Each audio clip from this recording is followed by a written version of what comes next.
So there you have it, President Trump doing what's best. And, of course, J.D. Vance talked about this, our vice president.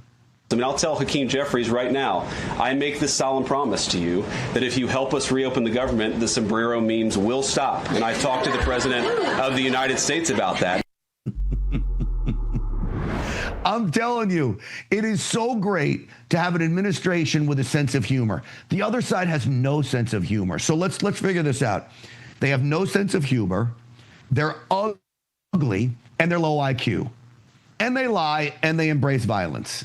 Who wants to side with those people? Not me. That's going to do it for us tonight, folks. Thank you so much for watching. I'm Grant Stinchfield, Stinchfield's Army Rolls. Don't forget, you can follow me on social media at Stinchfield1776 on just about every social media platform. See you tomorrow night.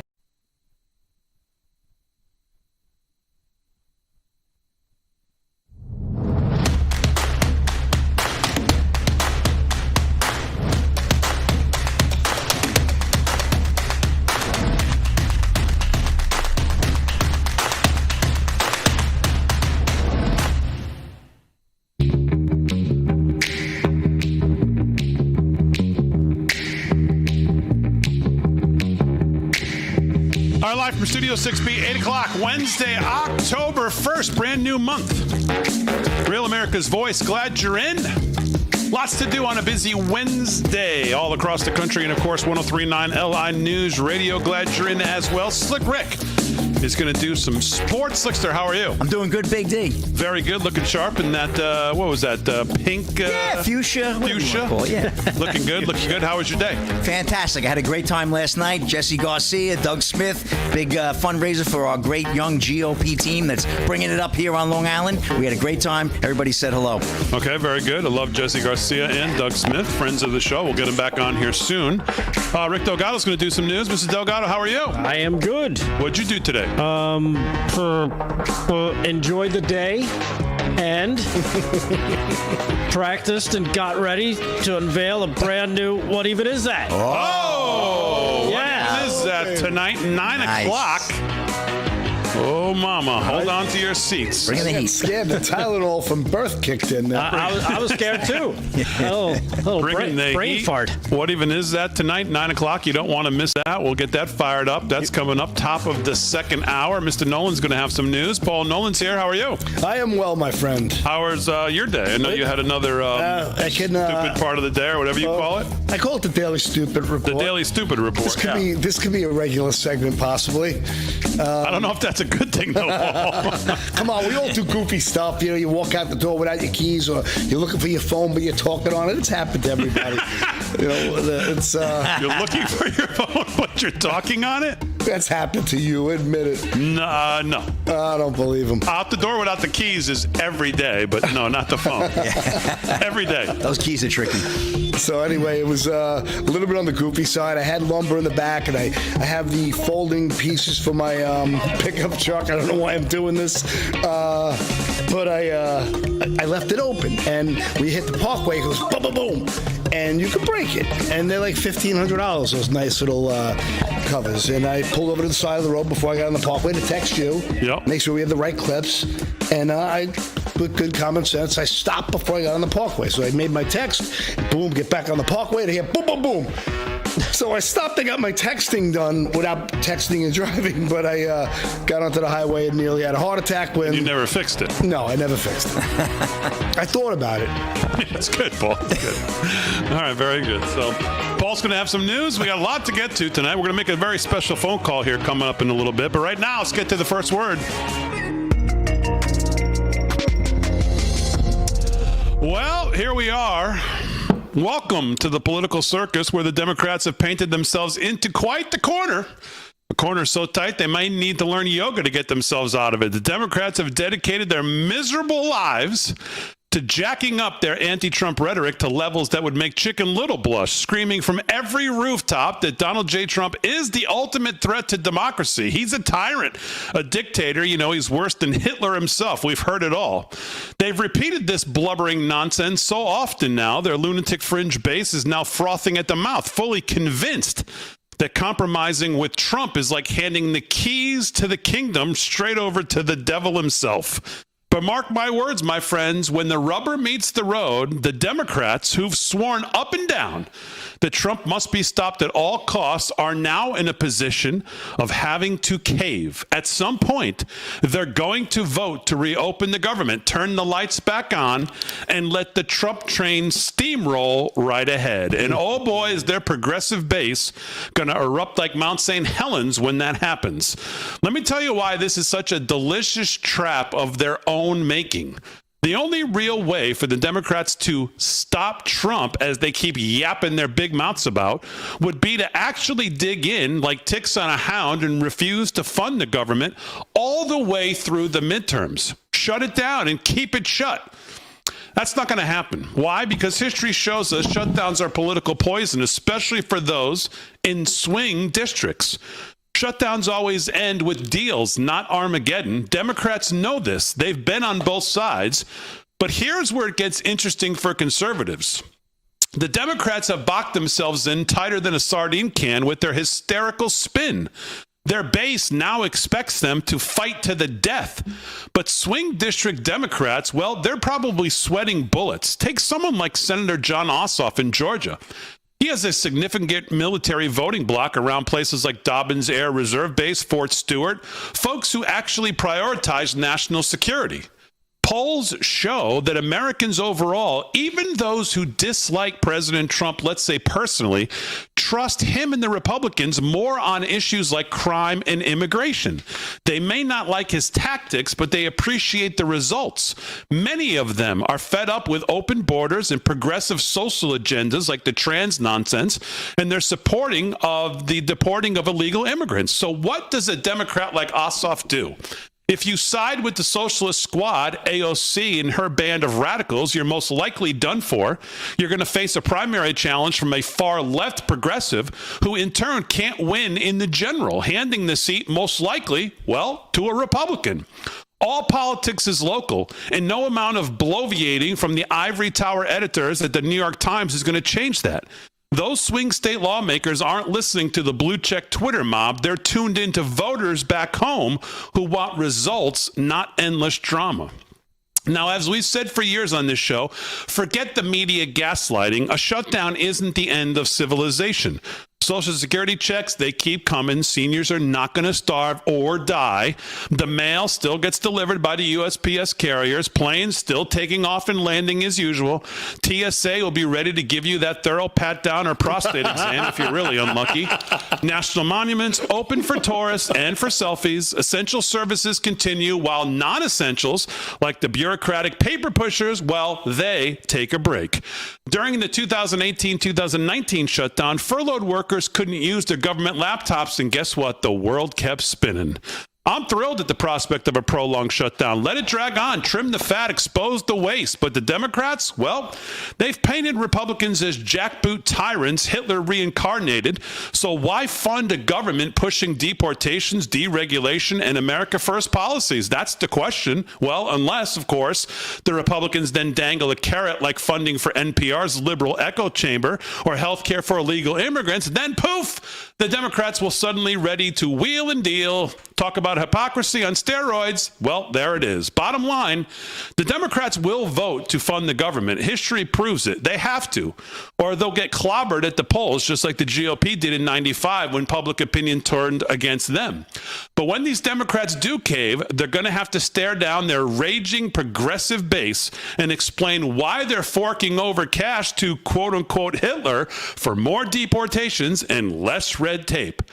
They've brought this on themselves with their insane over-the-top rhetoric. That's more fiction than fact. And the American people, well, they're very wise to it. Voters see the Democrats as pro-crime and pro-illegal immigration because, well, let's face it, their policies and their pronouncements continue to scream it. After 4 years of Biden-Harris chaos, skyrocketing crime, borders like sieves, folks want someone to fix it, even if that someone's a bulldozer like Trump, who could be looked at as a tad harsh. They remember how past shutdowns ended with compromises that kept the country moving forward, not with one side winning by burning it all down. This is the Democrat dilemma in all its glory, my friends. They've set the bar so absurdly high with their spin that now they can't clear it without looking like total frauds, which we already know they are. Party leaders have called shutdowns toxic and destructive time and time again. Heck, even Chuck Schumer said it. But here they are teetering on the edge because their base demands purity tests. Meanwhile, conservatives, well, we're grabbing the popcorn. And that's tonight's opening word. First word. All right, live from Studio 6B on a Wednesday, October 1st. And so the Democrats all day have been saying, well, the illegal, it's not illegals. There's no illegals. There's nothing for illegals here. It's all made up. There's no health care for illegals. And there was many clips about this. J.D. Vance went on Fox and Friends this morning. I looked at that clip, but I thought the best clip of him explaining why that is not a nonsense argument was this afternoon. He went on with Ben Shapiro. Cut one, Aaron. Roll that. So, Mr. Vice President, one of the things the legacy media have been picking on you for specifically, but the administration in general, is the claim that you're making that they want taxpayer benefits for illegal immigrants. They suggest, of course, that it's against the law for federal taxpayer dollars to go to illegal immigrants. But the truth is something different. They are trying to revise the terms of the One Big Beautiful Bill, specifically the terms that have to do with restricting the amount of state aid that can be reimbursed by the federal government that goes to illegal immigrants. Is that correct?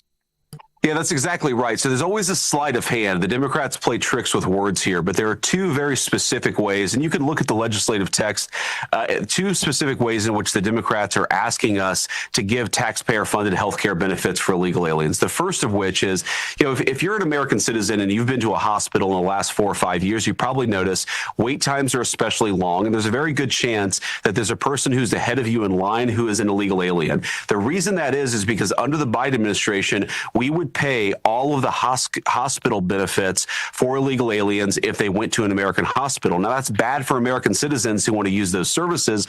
It's also bad for American taxpayers who don't want to pay for illegal aliens to use those services. So we turned that program off in President Trump's One Big Beautiful Bill. The Democrats want to turn it back on, and that would cost, again, hundreds of billions of dollars. There's a second way they want to pay for health care benefits for illegal aliens.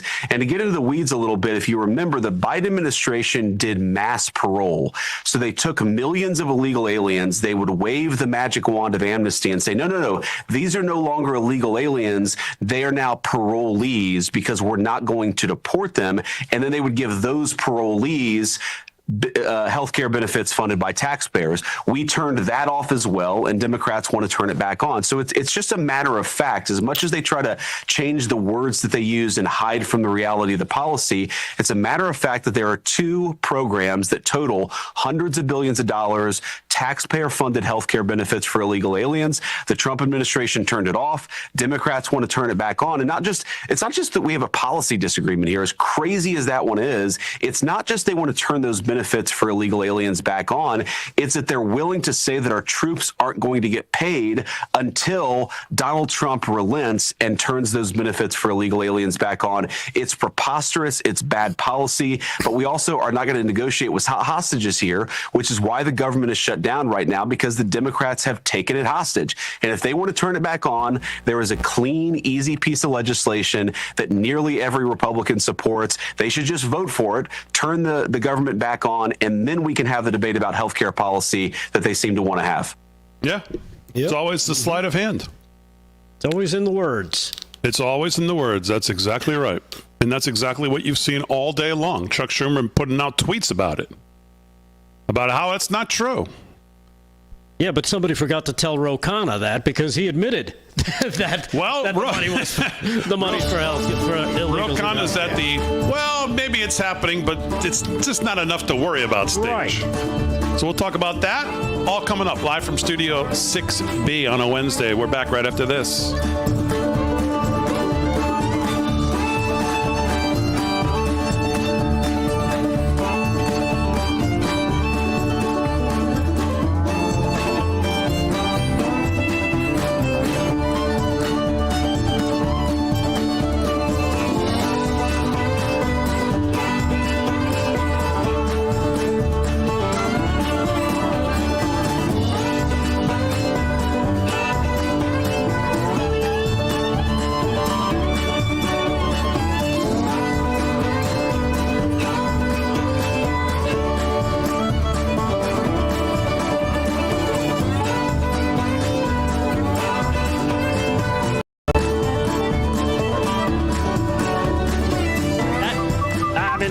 So, Big D, did you find the cut for that SJSU, the coach there, the volleyball coach? It's 236, that clip? Okay. In the rundown, I saw it. No, I saw it. Okay, that's cut 10. Did you see the sports story that Minnesota, they're trying to pull that title that the transgender dude won for the girls softball team in Minnesota?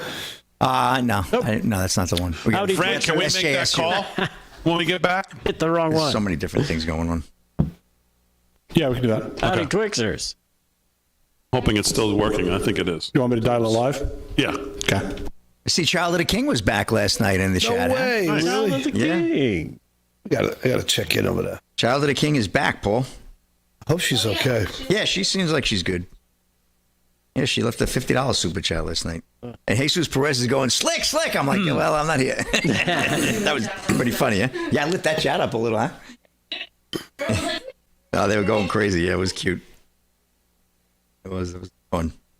I was like, wow, I can actually get back to the ball. Well, the first word is great because I can get back, say hello to everybody before we get on. It's perfect. I like that first word. What's going on, people in the chat? Hit the like, subscribe, wherever you're watching. We appreciate it. Chat. Child of the King. Let's see. What do we got? Child of the King super chat, $20. Hey, chat. Let's hit that thumbs up. Oh, she's doing your job, Paul. Hello, lovelies. Thumbs up. That was a big save. Oh, my gosh. Even though he blew it on the scoop, that would have been a run. Well, he wouldn't have got him. No, but that would have been a run. But just keeping it in the infield. Sure. I would really like to have seen him hold on to that ball. Are we doing any more about this shutdown? Or are we done with it? No, we're not done. We're done with the whole show. We could do on it. Why? No, because there's so much BS behind the scenes. With AOC and. Oh my God! You see her with a tough guy nonsense. Come on, negotiate me directly. Her voice goes through you like nails on a chalkboard. You ain't kidding. Heard her today. She speaks and it's like chewing on tinfoil.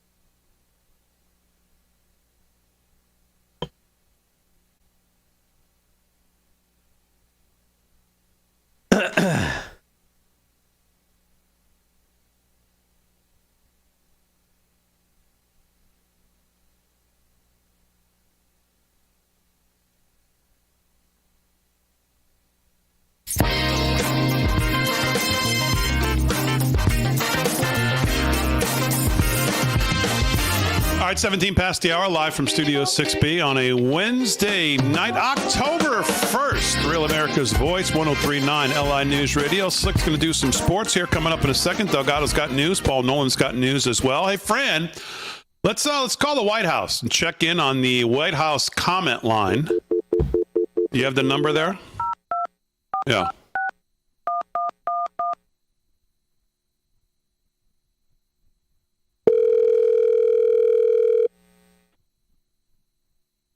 Thank you for calling the White House comment line. Hello, America. This is White House Press Secretary Caroline Leavitt. Democrats in Congress have shut down the federal government because they care more about funding health care for illegal immigrants than they care about serving you, the American people. Until Democrats vote for the clean, Republican-backed continuing resolution to reopen the government, the White House is unable to answer your call or respond to your questions. We look forward to hearing from you again very soon. Yeah. And in the meantime, please know President Trump will never stop fighting for you. Thank you, and God bless you. That was real, wasn't it? That's absolutely totally real. The trolling is just the next level. That Huck Two and Jeffries with the hat, how funny was that stuff? That is absolutely real. That is the White House comment line right now, where you can usually leave a message.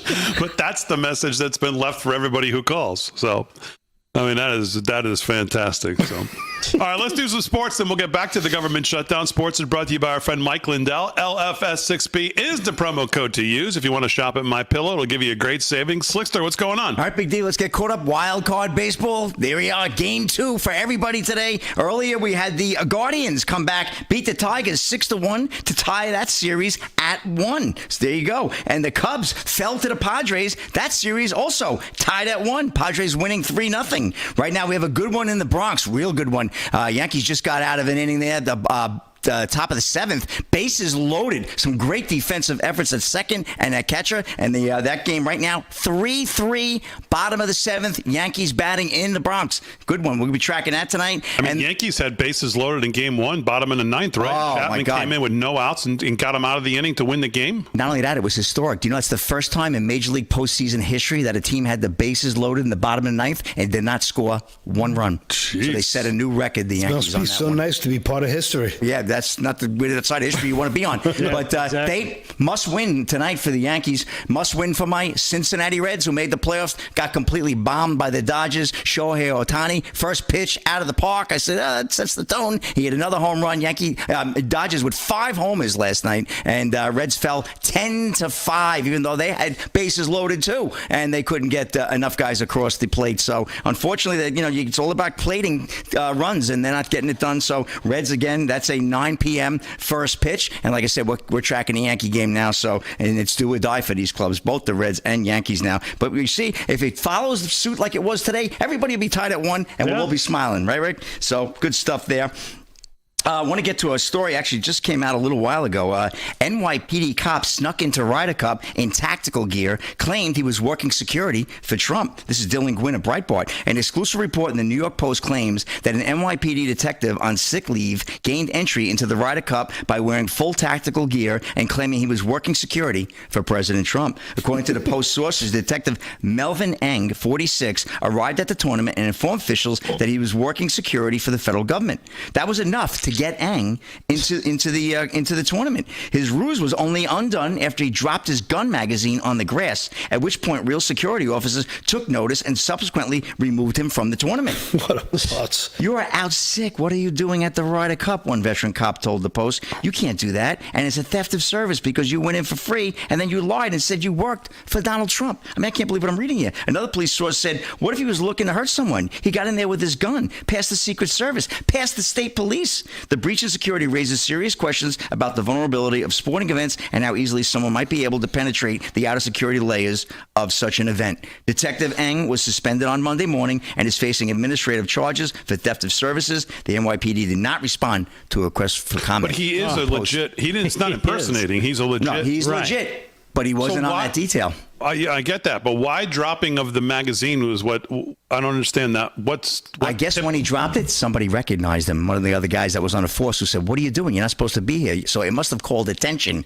Somebody dropping a magazine. I think you hear that rustling or whatever, and they were kind of, that's odd. What happened with this guy? So 46-year-old guy, and somebody said, "What are you doing? You're out on sick leave. What are you doing dropping a magazine?" Yeah, that's the bigger question. What the hell was he doing with his weapon? Yeah, I mean, yes. So, one veteran cop told the Post, so you can't do that, and it's a theft of service. So, this is really a disturbing story, Big D, that the guy could even get in when he wasn't indeed on the detail, and nobody's checking creds. I mean, you would think that for sure they would, But if he would have had creds. I mean, what do you mean? Well, he was a police officer, but he wasn't. But he should have. There should be a list or something. You shouldn't be able to walk in. He wasn't supposed to be there. The point being is if it was somebody else, they could have got in as an imposter very easily. Yeah, I mean, I don't know. That's a crazy story. Very disturbing. So, and that's a wrap in sports. I have a couple other stories coming up, including that San Jose University coach that actually left a job. So we'll get into that clip in the next segment, Big D. All right, so look, very good. Sports is brought to you by Mike Lindell. LFS6B is the promo code to use if you want to shop at MyPillow. So let's get back to this because Paul, you were saying there was a lot of nonsense going on, not only with the main thing I saw today was, of course, the Democrats trying to say, well, there's nothing in here for illegals, so what are they talking about? So what did you see? So for me, what I'm seeing is you look at places like New York or even Boston, California especially, you see these Democrat-run, I can't think of a word that I'm not allowed to say on TV, dumps. And this is a massive revenue stream, for the for the hospitals, for Big Pharma, who happen to be a massive piece of the donor class, you get all these people on free health care, and then they get to go into doctors, get drugs, be in the system, and all it does is pump money up through the pharma system. Here they are now. You stop them from getting their health care, and now they're forced to go to an emergency room where they have to be treated. And now that the hospitals start taking a beating, and instead of making billions, they lose billions. And this is a big part of the whole lobbying group. And this, to me, is like another funnel of money to the Democrat scam party. So to me, this is just another way to shut down their illegal flows of NGO, dirty, dark money. So to me, they better hold the line here. Because if the rhinos, if the weak Republicans give in here, they've really, like you said, they backed themselves in a corner, and they better not blow this opportunity to pin the Democrats to the ground here. This is a big deal. Well, yeah, especially because the way you pointed out there, Paul, it's the healthcare providers. All those healthcare providers, we didn't realize how much ingrained in this siphoning of American tax dollars they were actually involved in.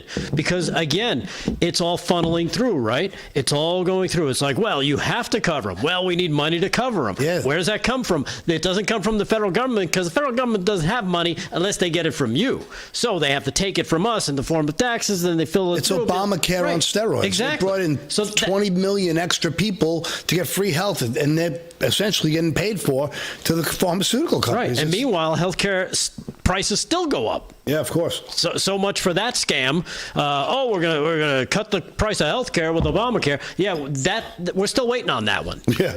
Can I still have my own provider? Yeah. Do you know in Florida, just to give you some numbers to what Paul's talking about, when illegals go to the ER and they have to get treated, in 2024, in Florida alone, just Florida, Medicaid paid $76.6 million to ERs in Florida for illegal aliens, and healthcare for illegal aliens cost the Florida taxpayer for just 2024 nearly $660 million. Now imagine how many transgender surgeries happened in California for that. All right, we'll do a lot more news on the shutdown. We'll do some more sports when we get back live from Studio 6B right after this.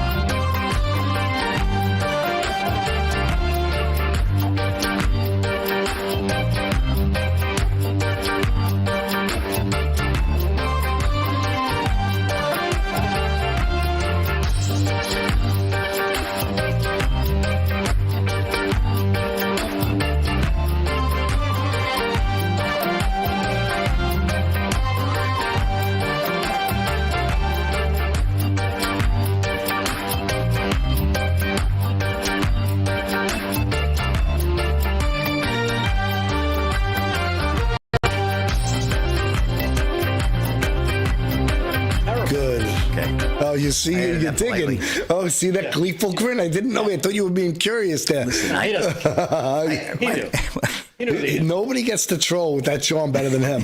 Like he gets away with it somehow. Let's go. Look at the. I think the Yankees should win. I want to see the. I'm not a Boston. What's up, Jersey girl? I'm so happy to see you there, child of the king. Glad you were just Chat, like a bug on a windshield. What's up, Broke Spoke? Broke Spoke is no joke. By the way, every time I see the name Allie Lane, I think Miss Penny Lane. She's the from moderator. Almost Famous. Yeah, I know. She's a young lady that we met at the warehouse, right? Yeah, Alyssa. We met her? Yep. But, yeah, she was at the. I don't know if you were back with the show at that time.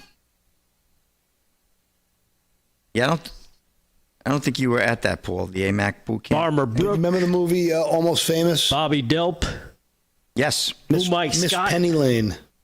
Miss Ollie Lane. Tumbleweed Farmer.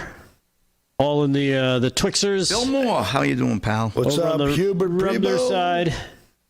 John D 6307. Gary, yes. Chrissy Cat Troy 64. Malone. Pillis Tyus Tapas. Nor Queen 62. All right, Aaron, we'll even though I obviously got a bunch of clips I didn't get to yet, we'll stick on C Block. We'll go 007. We'll go with CT here at the top, and then we'll go to Delgado for his Lorraine Donato. Yeah. And then Delgado can do his Maxine and his Pelosi cuts. Oh, they're back in action. Huh? And then if I can fit in some of the other ones we skipped, we'll go back. It's all coming back. Crazy Town, Maxine Waters, the whole Marianne Mack. Chucky's back in the news. Jesus. I'll answer him, yeah. I was going to do it today, and I never got to it. But that's one of the questions I was going to ask him, so now he's answered it. I'll just confer and give him a go-ahead. Jesus Perez, my man. Tumbleweed Farmer. Tumbleweed Farmer. Does he know Farmer Broke? Anita Simmons. Charles Barkley. That's right, Mikey AC. Mikey AC, how you feeling? I remember you said you were under the weather. Can you put a little report in the chat for us, please? Moon pie. Moon pie was up. Moon pie's there every night. Just about. And it's hump day. What? What? Oh, my God. Cousin Humper? What happened to Cousin Humper? He left the... What? Caught the last train for the coast.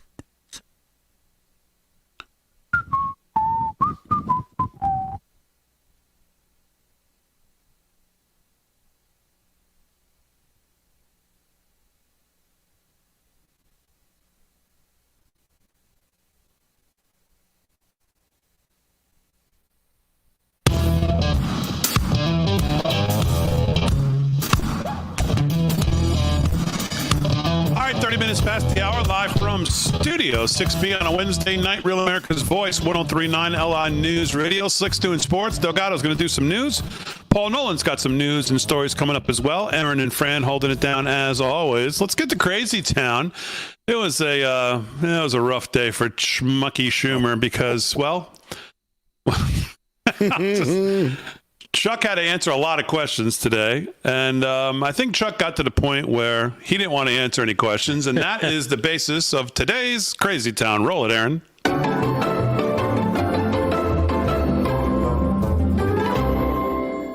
Every Republican who's gone on TV the last 12 hours or so has called this the Schumer shutdown. What do you say about that name?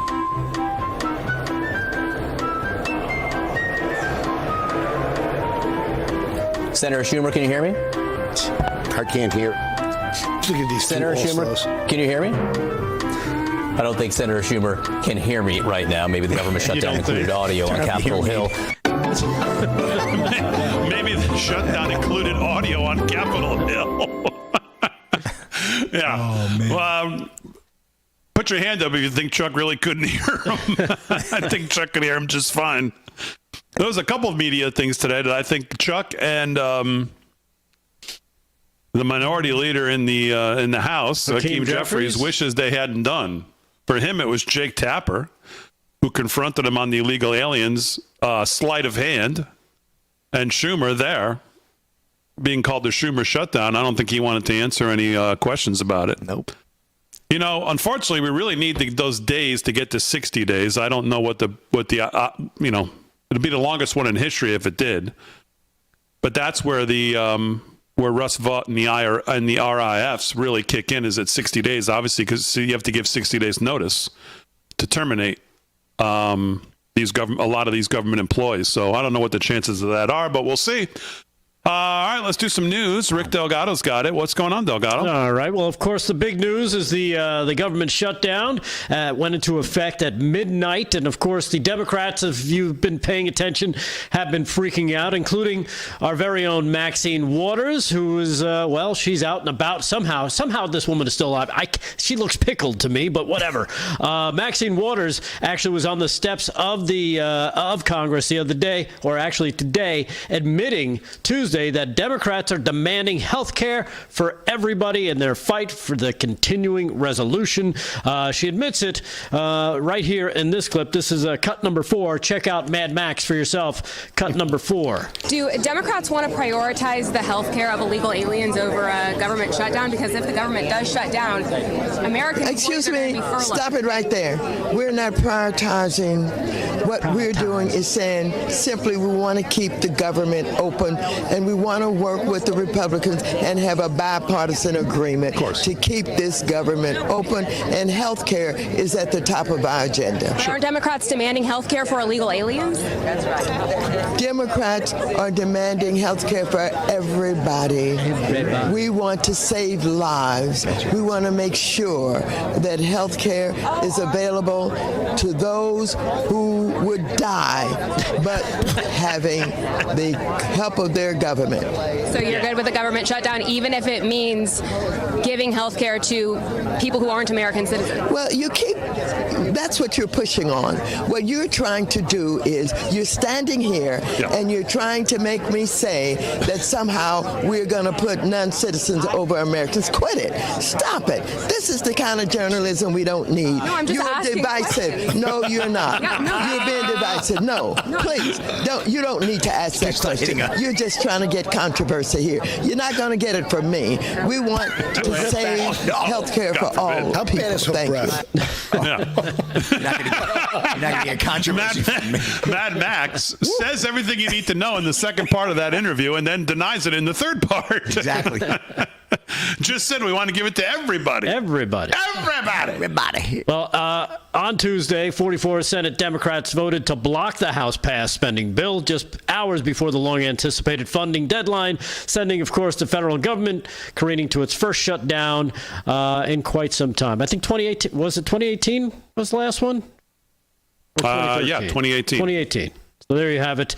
Which I think was, by the way, 35 days, if I remember correctly, and that was over the border wall. I think it went from like December 18th to January 19th. But the difference is there that the Republicans didn't hold, obviously, both the House and the Senate. So they really had to kind of cave at that point back then on that, where now they don't have to do that.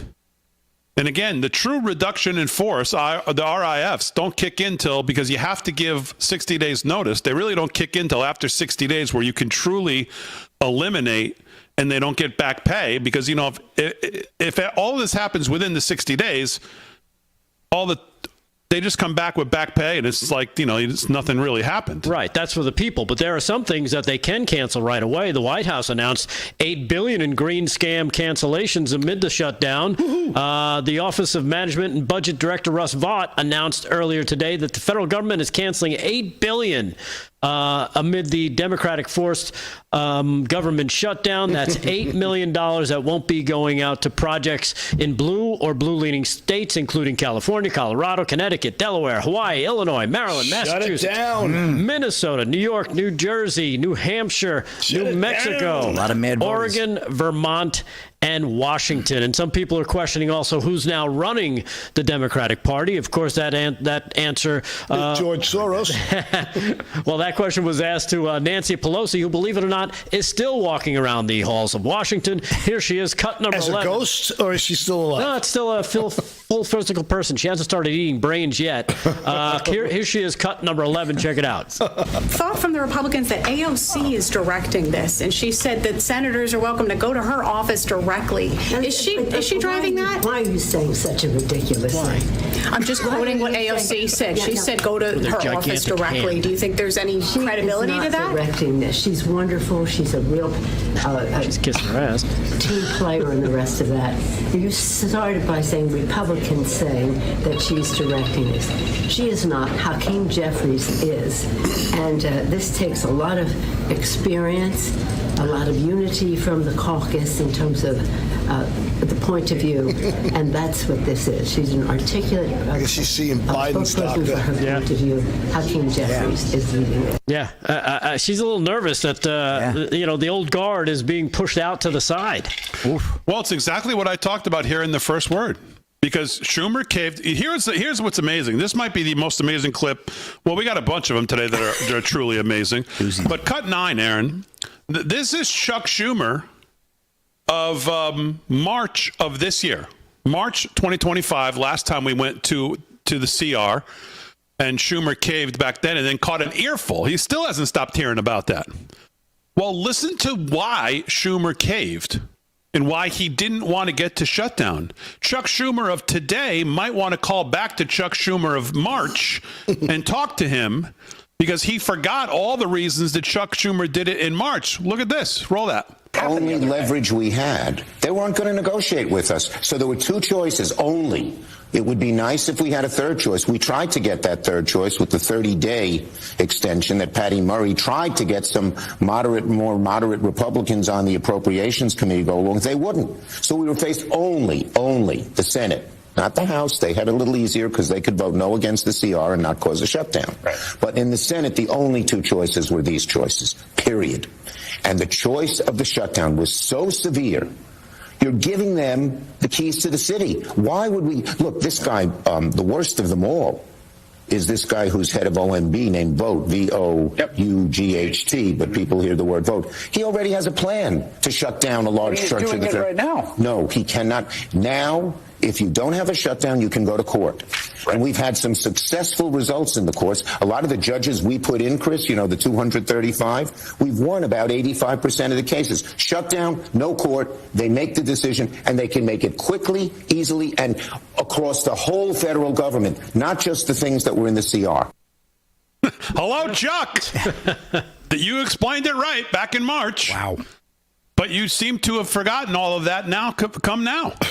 Because that's exactly what you've done. You've handed all of that power to a guy whose brain is basically an Excel spreadsheet of what he wants to cut in the federal government. He's been waiting his whole life to get to this point, what you've unleashed, giving Russ Vought the power to do this now as of 12 o'clock and 1 second last night. But his explanation right there for why he didn't want to do it in March is spot on. He knew. He just articulated exactly what they wanted to avoid then and exactly what they just gave into this time. Right. What's the difference? Yeah. The difference is everybody who screamed at him and the attack he's getting from his left flank from AOC when it comes to possible Senate primary challenge. That's what's going on with Chuck. He's fighting for his political life. Doesn't care about the country, actually. Doesn't care about the illegals. He's fighting for his own political life because he needs his money stream to stay on. He saw what happened to Biden. By the way, there's one other person, cut 5, Aaron. There's one other person who knew that you don't shut down the government by trying to keep everybody and play hostage taker. Roll that. At midnight last night, for the first time in 17 years, the Republicans in Congress chose to shut down the federal government. Let me be more specific. One faction of one party in one House of Congress, in one branch of government, shut down major parts of the government, all because they didn't like one law. So once again, I urge House Republicans to reopen the government, restart the services Americans depend on, and allow the public servants who have been sent home to return to work. This is only going to happen when Republicans realize they don't get to hold the entire economy hostage over ideological demands. Oh, okay. Good to know. Is that a new thing? Things have changed. Is that a new rule? Because I could have sworn that's what they've been doing for like 2 decades. Is that a new?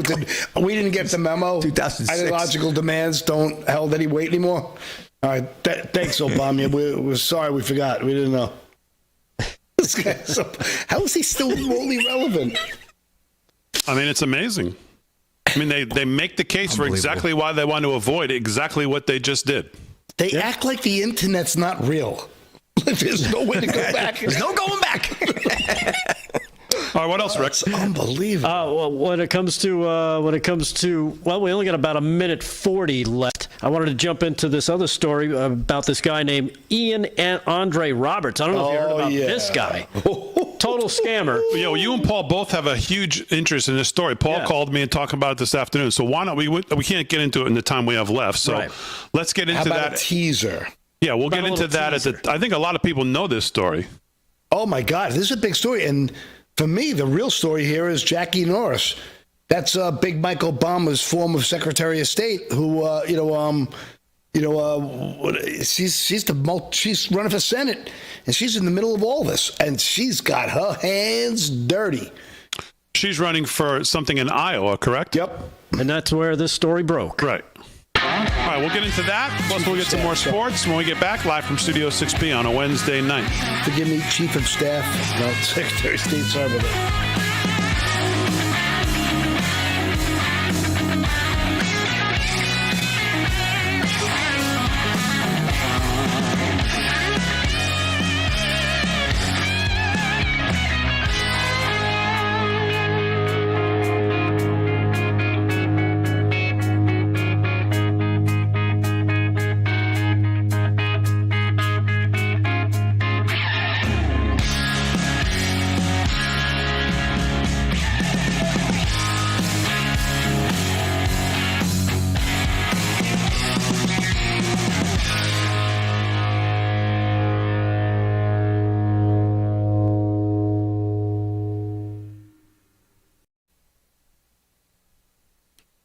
Chat, live in the chat. Yep. Child of the King, Rick, $10, another $10 super chat from Child of the King. Gave 20 earlier. Mad Max equals Crypt Keeper. Yikes. That's for sure. Thank you there, Child of the King. Good to have you back. Yeah, she looks like a living, breathing Muppet. And she does kind of look Terrible. like a Muppet. You're right. She looks like if James Brown came back to life. That's not nice. I'm not going to start singing.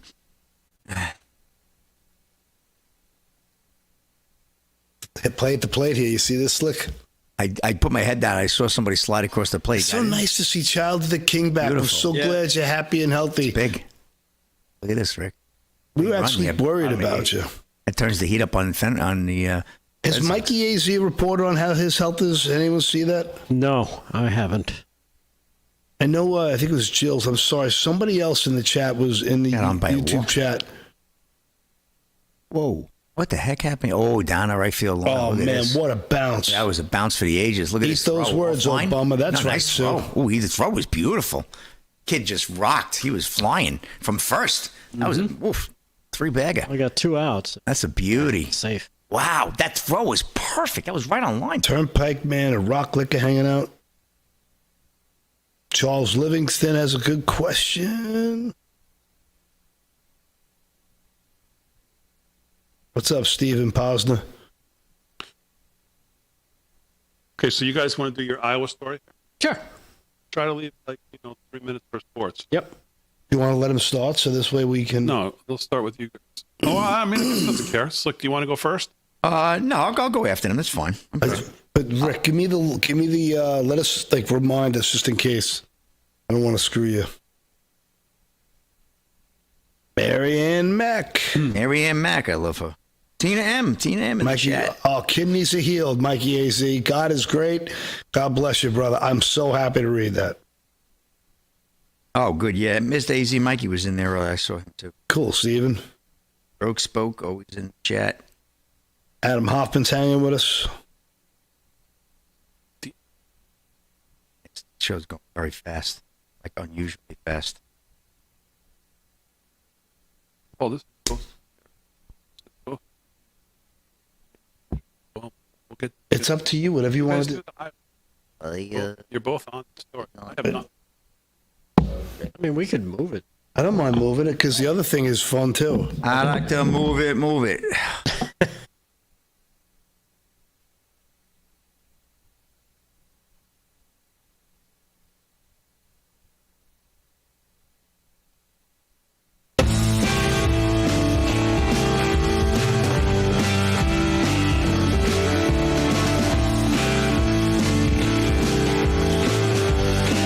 All right, 13 to the hour, live from Studio 6B, Real America's Voice. On a Wednesday, October 1st, brand new month. Last quarter, man, quarter 4 of the year is here already. October, November, December, as we put a wrap on 25. Man, it's going so fast. Always appreciate everybody who gives us 2 hours of your night. There's a lot of things you can be doing with your time. And, of course, we appreciate when you spend it with us. 8 to 10, Monday through Fridays, right here, Real America's Voice. Wednesday, Thursday, Friday on 103.9 LI News Radio. Slick's here. He's going to do some more sports. But the boys got a story that they're They both individually, actually, without talking to each other, talked to me about today. Paul called me first on it and said, I want to really get into this story because it's just crazy. And then Delgado sent me a bunch of stuff on it. And that is the story out of Des Moines public school system and the superintendent. Not somebody just working in the school as the janitor or someone working, in the lunchroom or in the parking lot, whatever. The superintendent, Ian Roberts, arrested by ICE. Delgado, I'll give you first crack. Yeah, this is coming from the Des Moines Register, and something Paul and I actually have been tracking, I think, since Friday when we first started to see the story. We just haven't been able to get to it. Des Moines Public School Superintendent Ian Andre Roberts was arrested by U.S. Customs Enforcement for allegedly being in the United States illegally, according to federal officials. Think about that for a moment.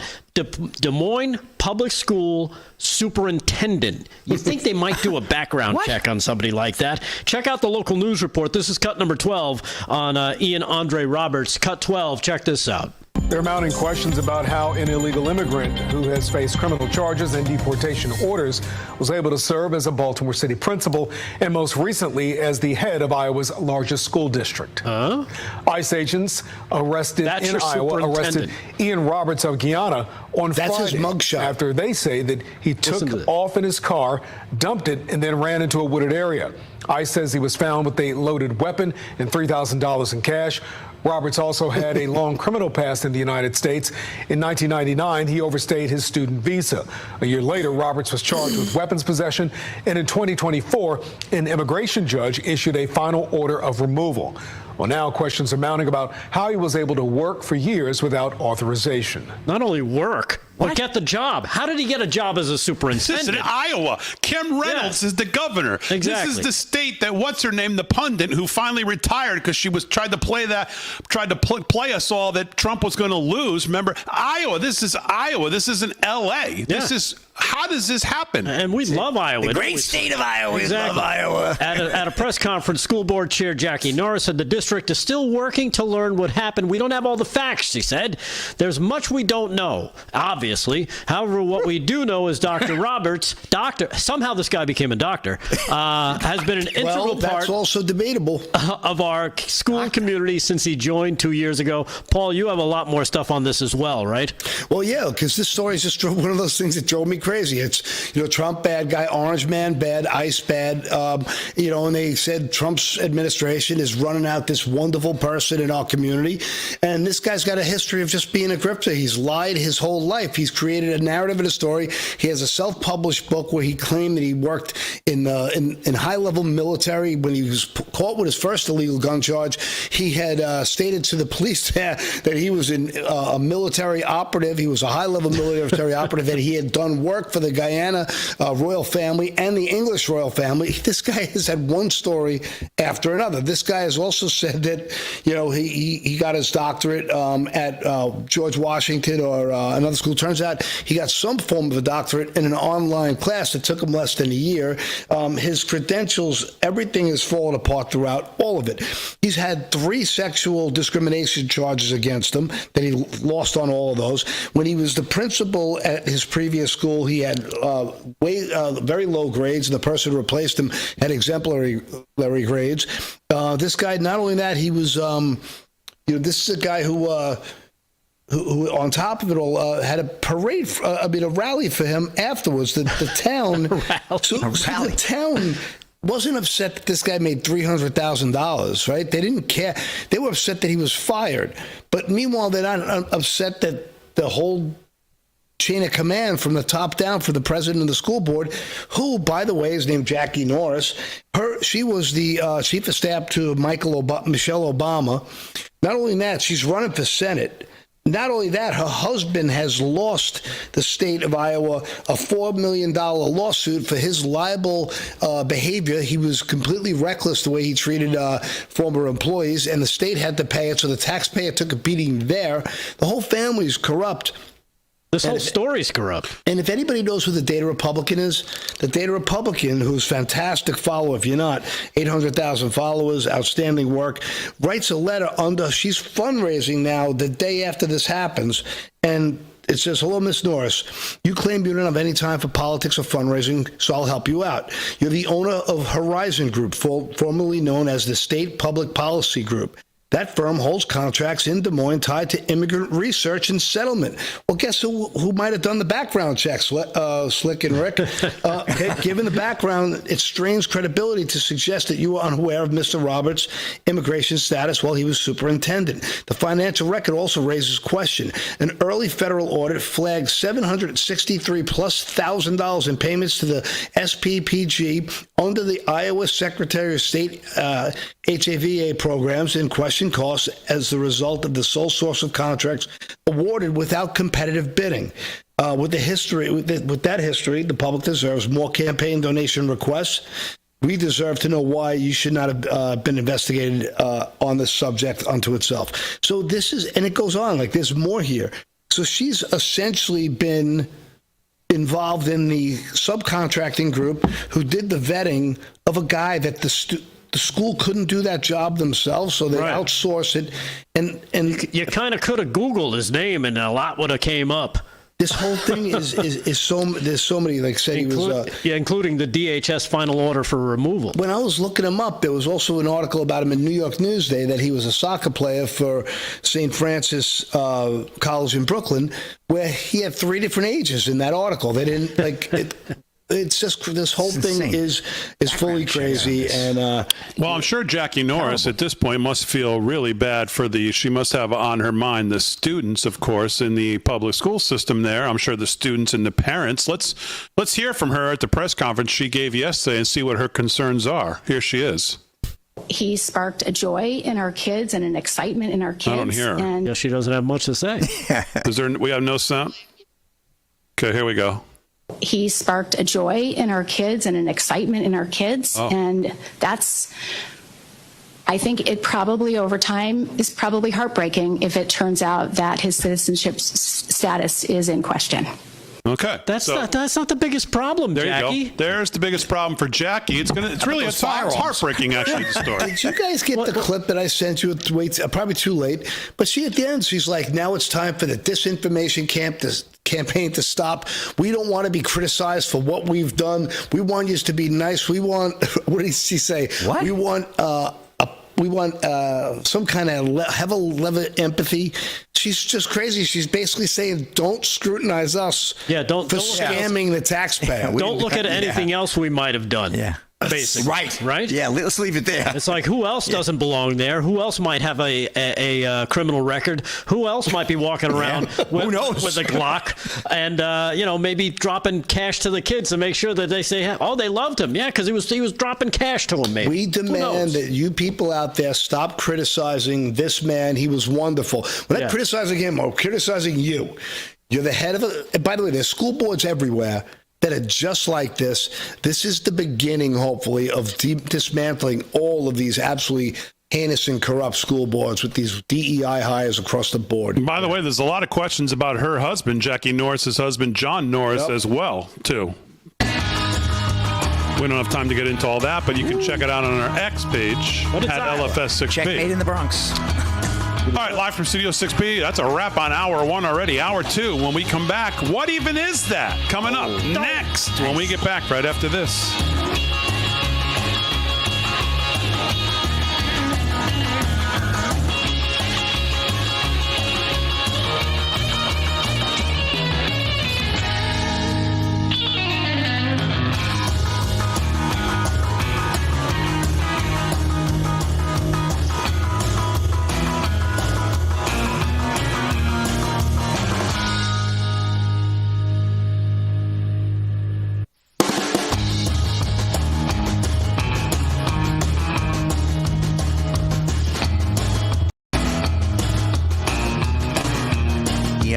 The higher seed stadium. Is this the first year they're doing that? I think. I remember that happened. I'm not sure. I want to say. I want to say yes. They 3 games at. Well, I think because they do it for the last 2 teams because of the last. Jeffrey Koenig, you're breaking our heart over here.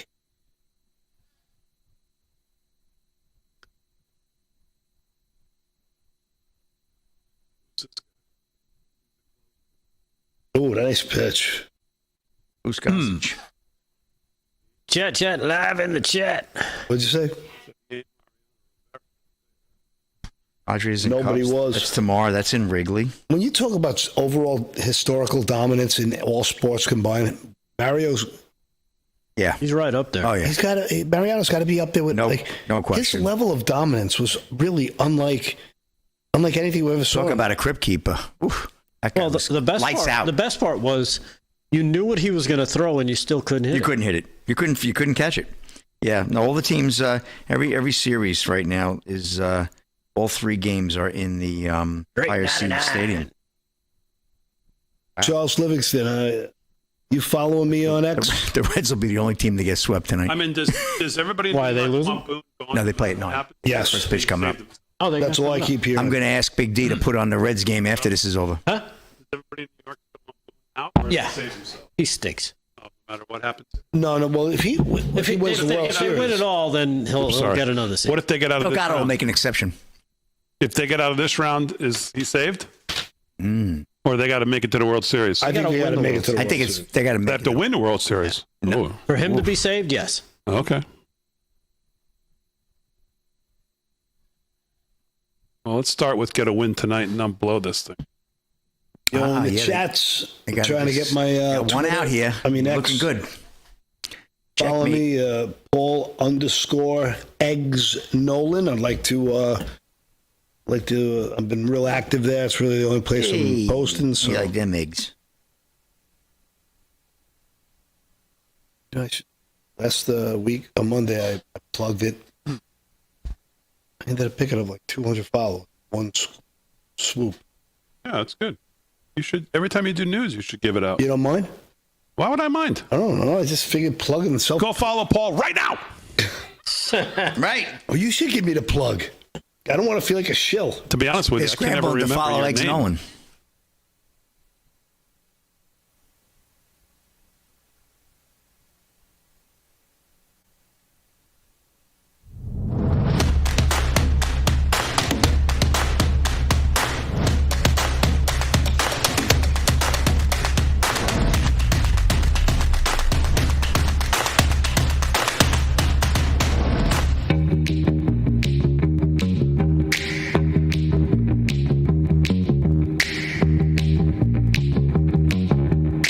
Hour 2, live from Studio 6B on a Wednesday, October 1st. Real America's Voice. Brand new month, brand new quarter, last quarter of the year. Man, it's going fast. Glad you're in, everybody. Slick's doing sports. We'll get to some more sports here right after we do what? Even Is That, which is coming up right here, top of hour 2. Rick Delgado's going to have that. Plus, he's doing news. Paul Nolan's going to have some more stories as well. Aaron and Fran holding it down as always. Lots to get into here. We'll do more on the shutdown. Did you guys see Caitlin Collins on CNN? I know everybody has a taste on this show, and so they don't want to watch that. She's tough to look at. She's what? She's tough to look at. I happen to watch it. And I don't know that I've ever seen a clip where someone who calls themselves, this is a pretty strong statement given who we watch on TV. Watch any of the Sunday shows. It's pretty representative. You're looking for your hat to puke in most Sunday mornings if you watch it. But I don't know that I've ever seen a clip of somebody who basically takes the moniker of journalist and just literally throws it out the window with everybody knowing and turns into Democrat activist strategist on air, as she did with Mike Johnson. So if we have time, we'll get to that clip. It's unbelievable. It's literally unbelievable. I couldn't believe it when I was watching it. Talk about not even trying to hide it. They don't call her show an opinion show. It's like a news. It's supposed to be news. It's like, that's the news that she's not actually doing it. Wait till you see this. Oh, come on, just play it. Well, we can't because right now it's time for one of my new favorite segments here on the show. It feels like it is a news segment. It does. That, of course, I think it is. is Rick Delgado with What Even Is That? All right, right. Well, thank you, Damon. Yankees win. Yankees win. Well, it's been quite some time, my friends, since my last edition of What Even Is That? Yes, but here we are. All right. All right. That's right. Yeah. So let's get to it, shall we? Sure. As the sun goes down on another summer, and some That's not right. and some just We're off and sundown. Yeah. Say what you want about the wacky liberal Democrats, and much like the fellows you see here from The View, I think our favorite cousin, Eddie, says it best. Clark, that's the gift that keeps on giving the whole year. Yes, they are, Eddie. Thank you so much. What am I talking about? Well, I'm talking about the rash of videos the Democrats have been putting out lately. It's amazing. I don't know about you, but it looks like profiles on a dating app for all those suffering from you-know-what, Trump derangement syndrome. Sure. For which these people, of course, like this one. Yeah. There is no known cure. I mean, if you log on and swipe left like I did the other day, strictly as a goof, here's an example of what you would be assaulted with. Yeah, look at that. What the hell is even that? I know, they all look alike. Now I know what you're saying. Who would want anything to do with these people? No one. No, at least no one normal, right? Hello again. But I did come across a few that I thought I would share for the ladies out there, because we love the ladies, don't we, Slick? Oh. Of course we do. So for the girls out there thinking, how can I get back at my parents today? I present to you the latest offerings from Swipe Left. For the woman who wants a guy who's maybe into physical fitness, here's a ginger from California who can be a little gassy and has a taste for Asian. Ladies, say hello to Eric S. Yeah. I should be working right now. Oh. I should be at the Capitol. Yeah. I should be in a suit. Yeah. I should be working right now. Instead, I'm pumping iron at the gym. Yeah, he's pumping iron. As you can tell, Eric has a government job, which means he sucks off the teat of the American taxpayer and has a lot of free time to stay fit. Yeah. Because he's a loser. Yeah, exactly. Yeah, I agree. But there's more to choose from. Don't worry if you don't like him. If you're looking for a man who is more into doing fun stuff, pop culture-y stuff, going to clubs, going to concerts, and say hello to the recent retiree, James C. Yes. Now, don't let the retired part scare you, girls, because James is still young at heart, and it's free time. He loves leaking national security intel, walking on the beach looking for shell formations. Yeah, of course. And of course, he loves concerts. Maybe he'll take you. Yes. I want to talk about a truly inspirational public figure named Taylor Swift. Yeah.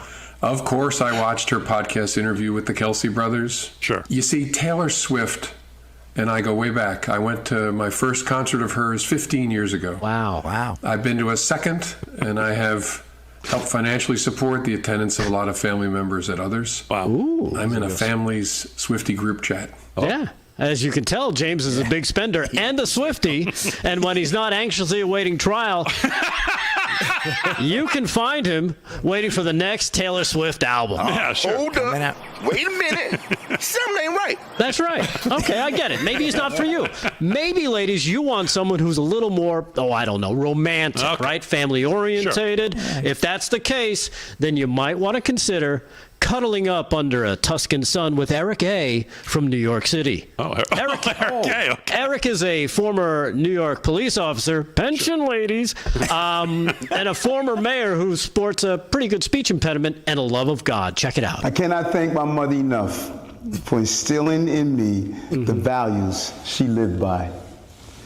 At my core, I'm still Dorothy Adams' son.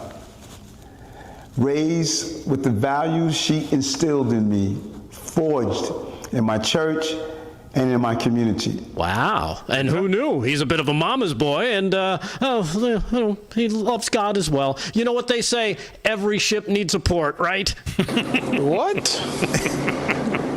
Bro, what are you talking about, man? In other words, beggars can't be choosers when it comes to Democrats. Hey, as long as your date doesn't end up like this old guy with a pear-shaped, homeless 40-year-old boy toy who brought his own hammer so he can wrestle around at 2 a.m. while your wife is out of town and the police show up so they can watch, you might end up finding real, mushy, liberal love of your life. Speaking of mushy, Damon. What? Yeah, guy's a total douche. Back to you. Wait a second. Yes. Hold it a second. Why? What? How'd you get pulled into this? Wait a second. Why am I a part of this at the end? Well, I was throwing it back to you. That's I know that. That's my throwback. See, I haven't done one in a while, so you forgot. I always kind of segue and throw it back to you. No, I know, but it's the verbiage you. Yeah, the guy's a total douche. Give me a break. Back to you. It's the verbiage. That's how I do it. You said something about mushy, and then you said, if girls speaking of mushy. Yes. So that's the setup that I don't understand. Why is that the setup to throw it back to me? What are you implying? Yeah, guy's a total douche. Give me a break.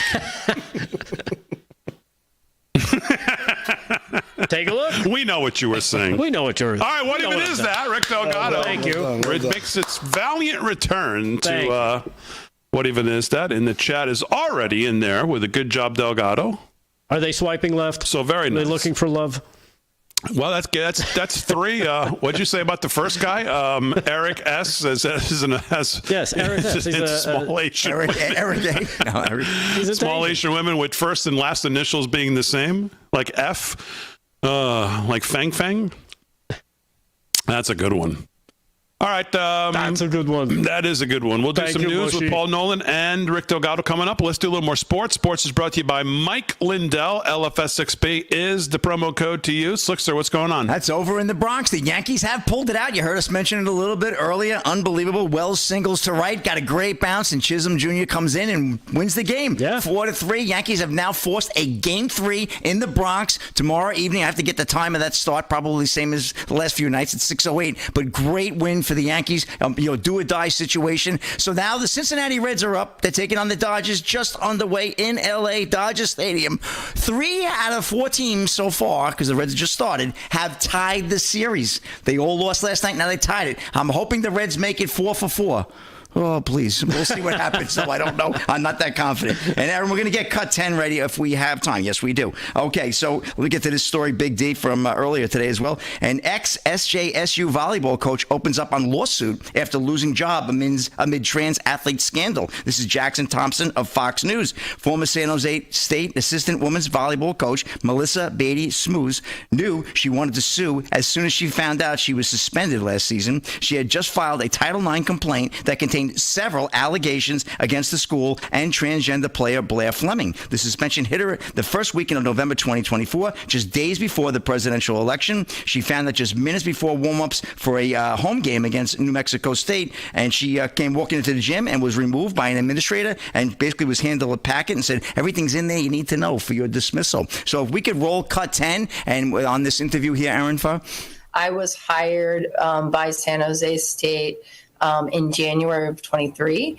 without the knowledge that there was a male transgender on the team. I moved my whole family across the country and changed I was coaching in Connecticut, and I've been coaching for 33 years in collegiate sports. So, with that, I think that was, not being told. And then also that was one of the reasons why Brooke Slessor was not informed as well when she was transferring to come play at San Jose State, and was not told even that she was going to be rooming with a male and playing on a team with a male. Oh, yeah. That was my goodness. That was a priority, that meant. And then once we were informed, we were silenced and threatened. West Coast colleges for you. To not say anything.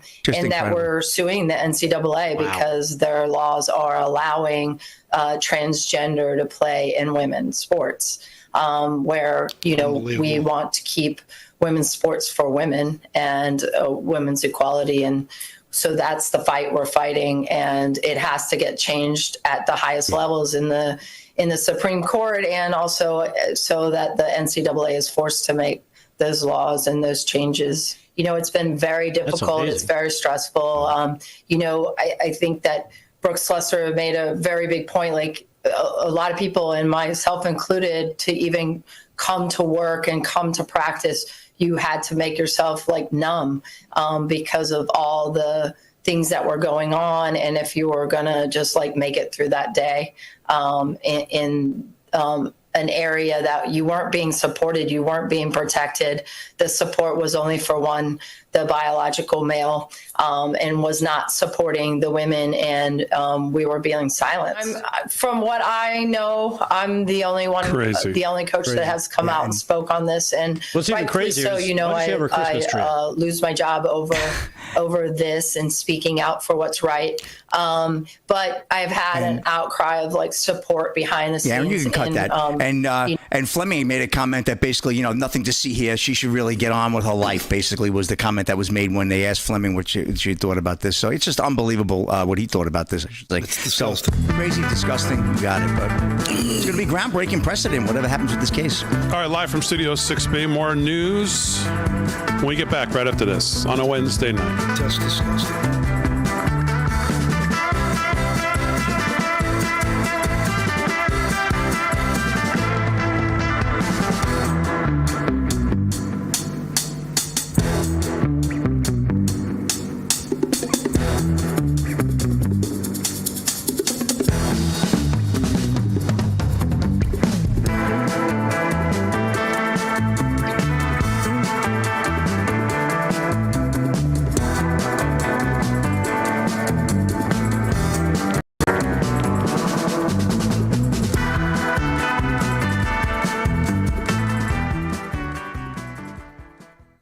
Oh, probably a troll.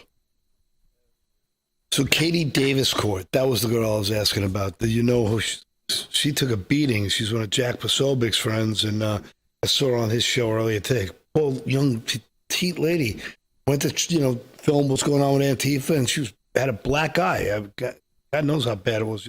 How bruised up she got.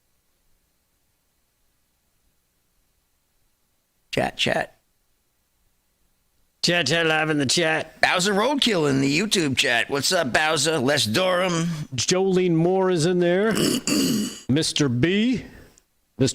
Sandra Trumbo coming in, checking in. Sandra. Patty Jamcat. We love Patty. So Damon, what are the chances? Are we hearing how long they might try and let this shutdown go for?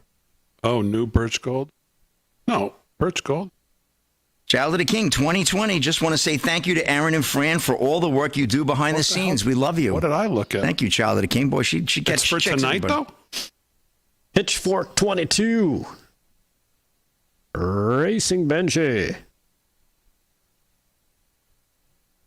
That famous woman, what was her name with the chimpanzee? She passed away today. Oh, yeah, she was like 91. What's her name? I forget. Jane Goodall. Yeah, she was amazing. You know what? I thought she had already passed away. I must have confused her with somebody else. Yeah. Was there another person who did a bunch of work in Africa who passed away some years ago? There was another woman, but she was with the apes. This woman was chimpanzees. I think there was two. I think the other one was with the apes. Right. There was a difference. Was it? Chimps and apes? Yeah. Because I know, didn't Sigourney Weaver do a movie on this? Yes. I think you're right. Jane Goodall did a lot of good work. Oh, Dodgers made an error. It is. But got a three-bagger here? politics were a little cuckoo. Look at this. Reds on second and third. They probably have 2 outs. Right out of the gate, somebody whacked one way deep center. Yeah, 2 outs. Gorillas in the Mist. That's what it was. Oh, Diane Fossey. That's who I was confused. She was with the Gorillas. Yeah, she was with the Gorillas. Okay. Jane Goodall's with the Chimps. Right. Yeah, she did. I mean, groundbreaking stuff. Again, this is the stuff that drives me crazy. This kid's a good player. Sal Stewart. Reds. Oh. Man. Trying to hit it into San Francisco.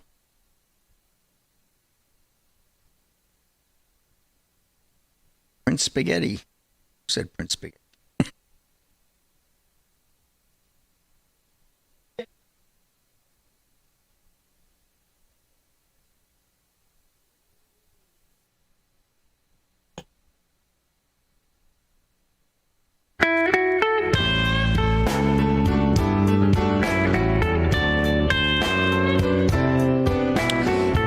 sound like the blues, which means I'm going to talk to you about somebody, 17 past the hour, and that's our friends at Tax Network USA. Do you owe back taxes? Are your tax returns still unfiled? Did you forget to file for an extension? Well, the October 15th deadline is fast approaching. Time's running out. If you haven't gathered all your documents or made an estimated payment, you could soon be targeted by the IRS. They can garnish your wages, freeze your bank accounts, or even seize your property. But there is help available. Tax Network USA, a nationwide tax firm, has helped taxpayers save over $1 billion in tax debt. They filed hundreds of thousands of tax returns, and they've assisted thousands in reducing their tax burden, and they can help you too. Don't wait. Visit tnusa.com, tnusa.com/RAV, R-A-V, or call 1-800-905-8000, 1-800-905-8000 for a 100% free consultation. In one short call, the experts at Tax Network USA will guide you through some simple questions to determine how much you can save. Take action now before it's too late. Visit tnusa.com, tnusa.com/RAV, or call 1-800-905-8000. That's tnusa.com/RAV, R-A-V, or call 1-800-905-8000, 1-800-905-8000. Well, let's be blunt here. Gold is up around 40% this year. That's not speculation, that's reality. And if a portion of your savings isn't diversified into gold, well, you're kind of missing the boat here. Here are the facts. Inflation is obviously still too high. The U.S. dollar is still too weak, and the government debt is insurmountable, and it continues to grow. This is why central banks right now are flocking to gold. They're the ones driving prices up to the record highs. But it's not too late to buy gold from Birch Gold Group and get in the door now. Birch Gold will help you convert an existing IRA or 401k into a tax-sheltered, I said tax-sheltered IRA in gold, and you won't pay a dime out of pocket to do it. Just text the word America to 989898. Claim your free information kit. There's no obligation, just useful information. The best indicator of the future is, of course, the past, and gold has historically been a safe haven for a millennia. What else can say that? Well, nothing really. Text America to 989898 right now to claim your free information kit on gold. That's America to 989898. Protect your future today with Birch Gold. All right, 19 past the hour, live from Studio 6B. Mr. Nolan is here, and he's got some other stories that have caught his attention. And I know, well, you got a couple of them. One of them's on, I think, Soros. But what's on your mind? Well, I wanted to start with the NHS. In England removes controversial report on benefits of first cousin marriage and the fierce public backlash in the UK. I don't know if you guys saw this story, but it's repulsive. The United Kingdom's National Health Services has come under fire for potentially prioritizing cultural sensitivity over significant health concerns after a published report last week questioning a major issue of public debate: should first cousin marriages be banned? So to interact as we do this story, one is no, two is yes. Should first cousin marriages be banned? If I don't see It's cousin an avalanche, Yeah, it's I perfect. swear to Man. God I quit. So I know Jersey guy, Bergen Jersey guy's going to do the opposite just to get rid of me. This is the United Kingdom's National Health Service debating this? Yeah, so the debate is over the heightened issue earlier this year where Keir Starmer said he would not back this to ban it outright, despite the known risks for future generations, as children born from first cousin have risked increase of almost everything negative, including sickle cell disease and cystic fibrosis. And I did a deep dive on some of the other things that go on here. IQ points are generally 17 points lower on inter-cousin marriages. There is an incredible amount of inbreeding in the Palestinian and Muslim communities. Yep. That's why they did this, because it's been overrun. He is now owned. He wants to keep his political foot alive. So Starmer, along with other members of the Labor, they've argued that the education should be prioritized instead of overreaching government mandates. So the article, which posted on their general page, has been removed. there was so much heat, so much pressure, they yanked it down. Overreaching government mandates. Should the UK government ban first cousin marriages? Now, keep in mind, there's been a long history of inbreeding in the English royal families. I mean, I think everybody who's in any conspiracy hole ever knows that's a fact. I mean, that has been the family tree. That's why you love the Queen, huh? The family tree looks like a lamppost. That's me. But the article really draw a lot of conservatives, the Tories, like Richard Holden. He went haywire, and the pressure was really coming at him hard. And we saw England really pushing back. So I wanted to touch that story because what happens over there is going to come to Canada. It's going to come to... Well, it's already legal here, isn't it? It's legal states. in the U.S. in about 20 states, and that's fine. I want the states to do whatever it wants, but it's gross. Yeah, so and you're talking about almost 40% of couples of Pakistani heritage living in one particular place in Brantford. In Brantford, there's a whole study the BBC did there on that, and that study's fascinating, by the way. Yeah, it's just insane. Meanwhile, children of first cousins estimated to have a 6% chance of inhering, disorders like you mentioned. Wow. It's man. And why is it I feel like I should be playing a banjo while you guys are talking about this story? Well, because you should. Piece of straw hanging out of your mouth. Without a doubt. I mean, but if you go too far with this, we could get labeled as Islamophobes. So I didn't want to go into, because there is some horrific details to the Muslim community and how this is encouraged, especially in Pakistan. Some people say it's as many as 54% of Pakistanis are marrying their first cousin. Right. That is creepy. That is weird. And some of the studies show that some of the inherent behavior risks are extreme violence, full intolerance. It's like they describe ISIS when they're at birth. Right. So to me, the whole thing is insane. And I just wanted to touch base on it only because, the world is going to hell in a handbasket, and I'm tired of it. So I'll give you this one quick. I didn't see a lot of twos in the chat, by the way, just so you know, Paul. Well, I would hope it's a landslide. I didn't see a lot of response at all. It should be a landslide. I mean, it should be a landslide. So Soros, this is from our friends at Just the News. I like to say my good buddy, John Solomon. Oh, by the way, can I just put a point on that story? Isn't this the accusation against Omar? Yeah. 100%. It's just nailed. It's she married her cousin. No, she married a brother. She married her brother. And there's video of them making out. Yeah. I've never seen that. Well, don't. Hey, lucky you. Thank God. Well, you're missing. By the way, Well, that'll be the subject of my next one. No, I'm not. That will go viral. What even is it? All right, what else, Paul? Well, you know what? There's not enough time, really, but I'll just give it to you real quick. Trump obviously designated Antifa as a domestic terror organization, but the new report from the Capital Research Center showed how billionaire George Soros' Open Society Foundation has given more than $80 million to groups tied to terrorism or extreme violence, and the foundation has awarded more than $23 million to 7 groups that are directly assisting domestic terrorism and criminality. It's one of the things that they were really pushing for was groups that promote violence, property destruction, economic sabotage, harassment. One of the groups in the report was, this was done by Ryan Morrow. If you don't follow him, he's great. Open Society has sent millions of dollars to U.S.-based organizations that engage in direct actions that the FBI defines as domestic terrorism. Some of the groups were taught how to destroy property more efficiently and more effectively. So I know we didn't have a lot of time for that. Sorry for rushing it, but...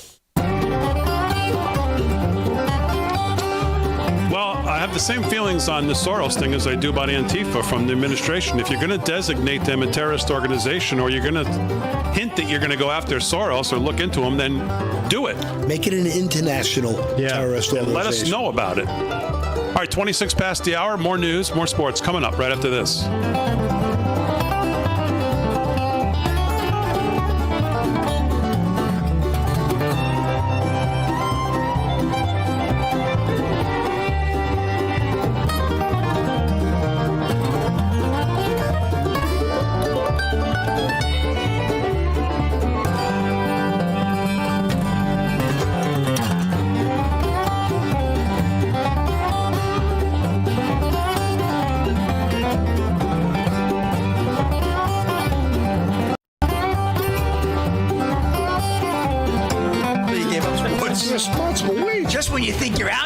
suck you back in.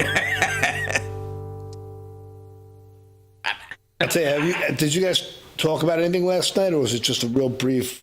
It was brief. Yeah. Do you see all the BS the ADL is up to? Yeah, what's going on there? They suck. I guess Patel cut ties. All right, Delgado, I'm going to go back and do some clips I haven't done yet. Okay. And then I'll come to you. Yep. And if you don't want to do my other story, that's fine. But we do the 2 all-star clips. They're both 18 seconds or 20 seconds. The stuff you sent me? What? The commies. I sent you 2 20-second clips. We talked about them. You even sent me a story to go back with. Both tiny clips of Joy Reid and Bowman. They're not 20 seconds, but yeah. That's why. Joy Reid, I have a clip. Yeah. Okay, you I still thought have. you were going to. I have those on the rundown. I said earlier. I know, but we didn't get time for it. Right, because you guys did the Iowa story. Yeah, so we'll get to those. But at least they're quick. That's all I'm saying. I don't. Well, the what's it called one is not quick because. Oh, you do. I watched that whole interview. That interview is off the rails. She is. I don't even know what the word is. Racist is not strong enough. She's a black supremacist. That might be more of the. Her grip on reality, it doesn't even exist. Oh, is that where she's saying they want to go back to, where there was no income tax, there was no... Yeah. How long was that interview? Oh, God, you watched the whole thing? Yeah. You're here to tell about it? Holy cow. You could have... Oh, no.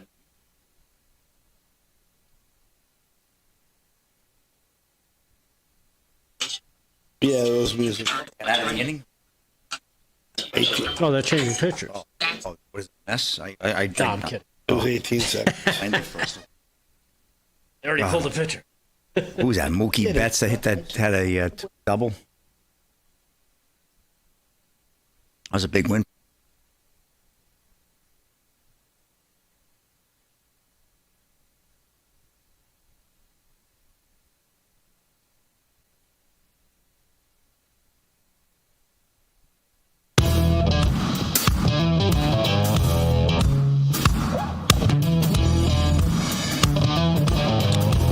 Live from Studio 6B, 30 minutes past the hour on a Wednesday, October 1st, Real America's Voice.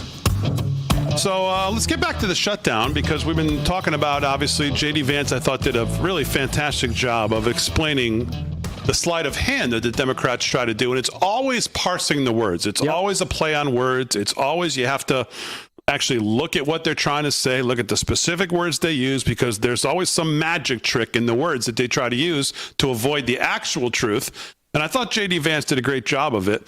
And like I addressed in the first word tonight, the Democrats have backed themselves into a huge corner here.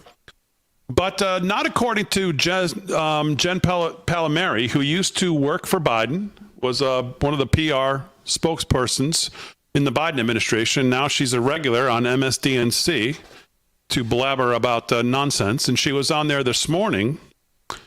She thinks the healthcare fight is cut to, Aaron, is a great thing. Watch this. I'm looking at where we have been and how the Democrats get to a better place. I spent a lot of time yesterday talking to people who think that the Democrats have a bad strategy on their shutdown to just kind of test my own thinking on this, and I have come out convinced that picking this healthcare fight is a good idea. First of all, one of the biggest problems Democrats have in fighting, people have believed for years and years and years, ever since Obamacare was enacted, that illegal immigrants are getting benefits under that. This is now a time to air it and say that is not true.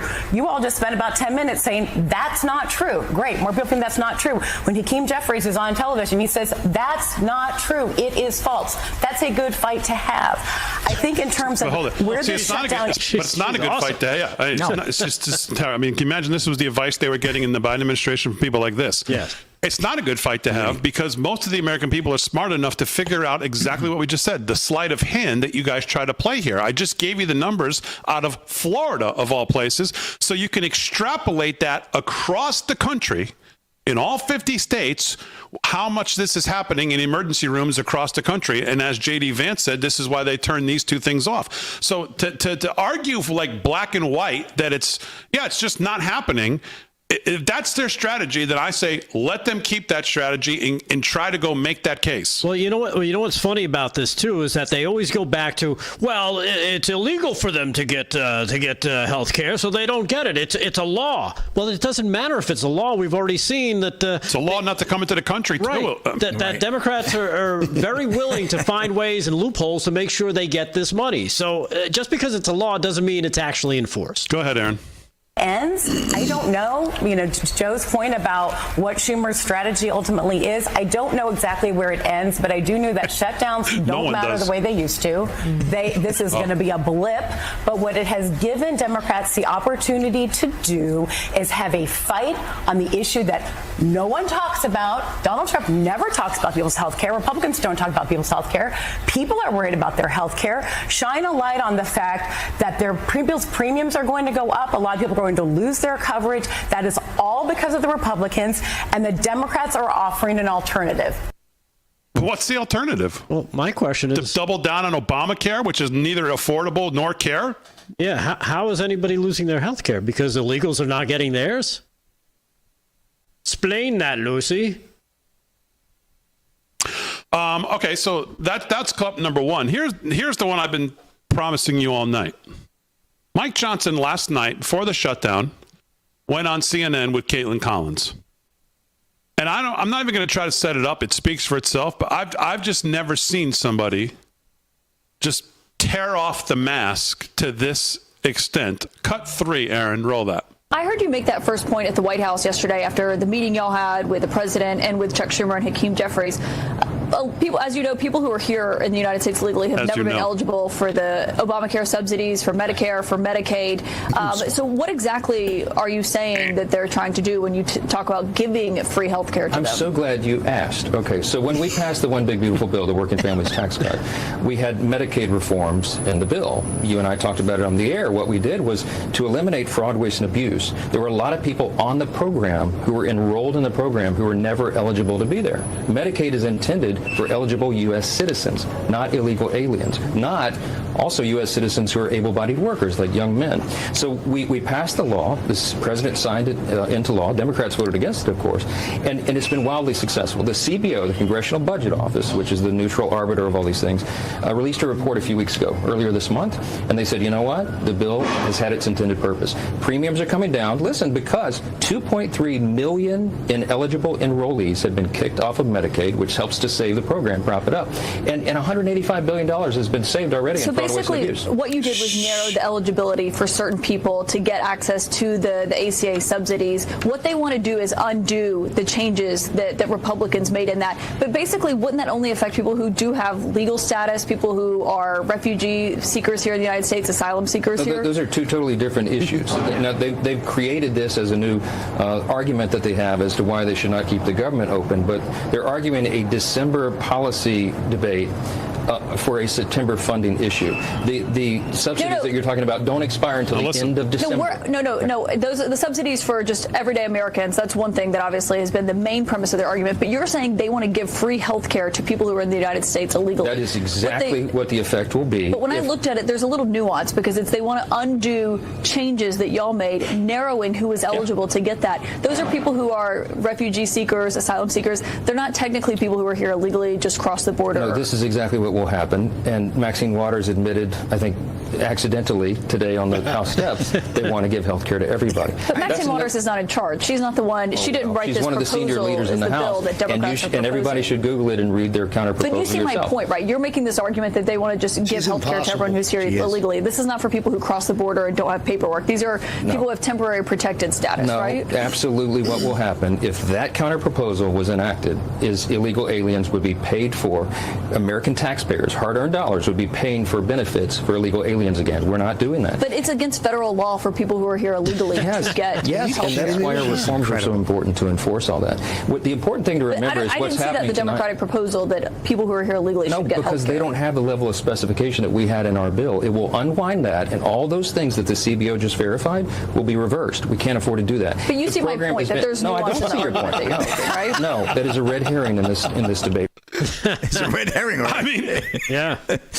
She has every BS tactic. I mean, is there a question anywhere from her to elicit some information? No, she wants to debate. She wants to debate, exactly. She wants to debate the language of the legislation. That's what she's there for. I feel bad for the poor bastard who's dating her. It might as well be Congresswoman or Senator Collins. And she still got smoked. I mean, it's unbelievable. Wow. That guy. Unbelievable. Yeah. She's exhausting. Just would not get. There's no questions there. There's no nothing. It's just pure partisan politics of what her own personal beliefs are that are coming out there, vomit on her on screen. Yeah. Talk about swiping left and keep going. Oh my God, it's just unbelievable. Yowza. She might as well run for Congress if she wants to have those kind of conversations. That's cool. Why are you a so-called journalist on a show and every other word he tries to say, you go, well, you know. I love when they lead with that. Right. As you know. Yeah. And then they launch into some or the other great one is nonsense. I think we can all agree. No, we don't agree. But you see my point. And finally, he goes, no, I don't see your point. Yeah. No one sees your point. Two different things. Because that's the games they play. It's amazing. They all do it. Oh, my God. All right, 38 past the hour. Let's do some more news with Rick Delgado. What else you got, Delgado? All right. Well, I don't know if you've caught this, Damon, but President Trump has been using an AI-generated meme to mock Senator Chuck Schumer and Representative Hakeem Jeffries. And on Monday, after he met with the Democrats at the White House to discuss the looming government shutdown, he posted that to Truth Social, showing Jeffries depicted in a mustache and sombrero standing silently next to Chuck Schumer, who in a fake voice argues for giving illegals free health care as part of the effort to court new voters for the Democrat Party. Of course, the video, do we have that? I thought No. Oh, okay. But he keeps posting it. He posted another one when Hakeem Jeffries went on CNN. They grabbed the 14-second clip of that and put it in there as well. And then, of course, now it's kind of taken off, and everybody seems to be posting different memes of Hakeem Jeffries in a sombrero. As a matter of fact, it also made... Here comes the one he posted. Check it out. Bigotry will get you nowhere. We are fighting to protect the health care of the American people in the face of an unprecedented Republican... This is after, yes. So, double down. That's beauty.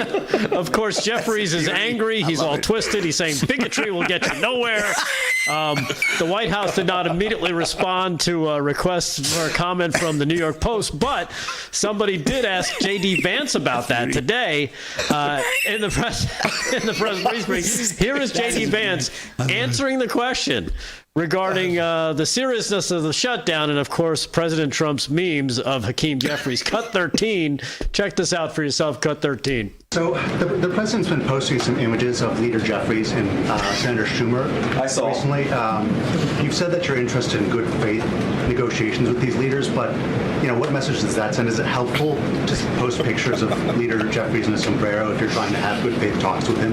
Oh, I think it's funny. The president's joking, and we're having a good time. You can negotiate in good faith while also poking a little bit of fun at some of the absurdities of the Democrats' positions, and even poking some fun at the absurdity of the Democrats themselves. I mean, I'll tell Hakeem Jeffries right now, I make this solemn promise to you that if you help us reopen the government, the sombrero memes will stop. And I've talked to the President of the United States about that. Now, to your first question, are we negotiating one-on-one? Are we negotiating in groups? Look, I will go to the U.S. Capitol right now and meet with Chuck Schumer or any Senate Democrat if it helps us reopen the government.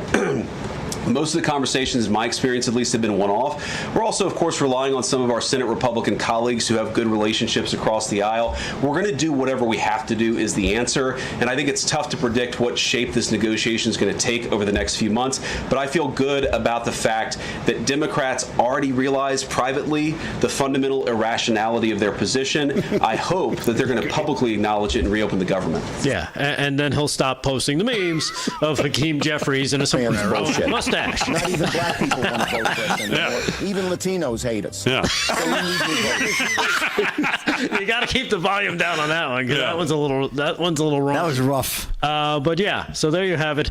By the way, it is it's not lost on me how brilliant the strategy has been to put J.D. Vance out in front here. Yeah. Put him out there in front of the microphone. I mean, we don't ever see. Do you ever remember seeing Mike Pence? Nope. Out in front of the microphone, or even on the other side when you had a Democrat president, you didn't. The vice president, I can't remember one who's taken this much of a lead in a shutdown argument like this. He's been on shows, he's been in front of the microphone on press conferences. He's in the White House briefing room today. We should just start calling him 48. Brilliant strategy to have him out there, because I love Caroline Leavitt. I think she's great in there. But no one's going to do what JD's going to do as far as taking those kind of questions. Even that one right there. Yeah. He handled that question. You know, you can handle that question a lot of ways. But to kind of chuckle at it and say, hey, we're having fun. Right. I mean, I thought it was brilliant. Yeah, not only that, but then he circles right back, right to the heart of the issue, and it's the negotiation for opening of the government. They don't want to do it. Okay. We'll keep the door open. You guys want to talk, but making clear that they are not going to budge on that position. Hakeem's had a rough week. Besides the memes, and then when he went to the Oval Office, had a couple surprises there for him too.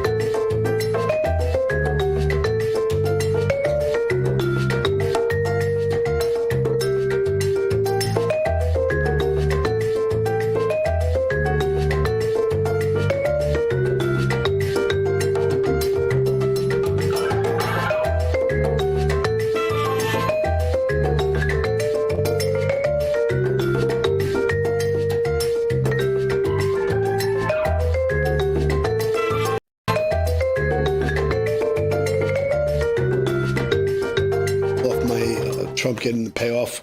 Really, the story more is how Google has to cave in. Do that. You could do that. Because Google really is caving into Trump.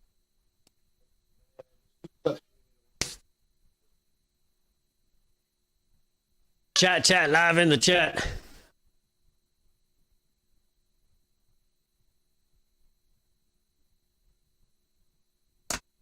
That really was funny. It really is. Who's my troll?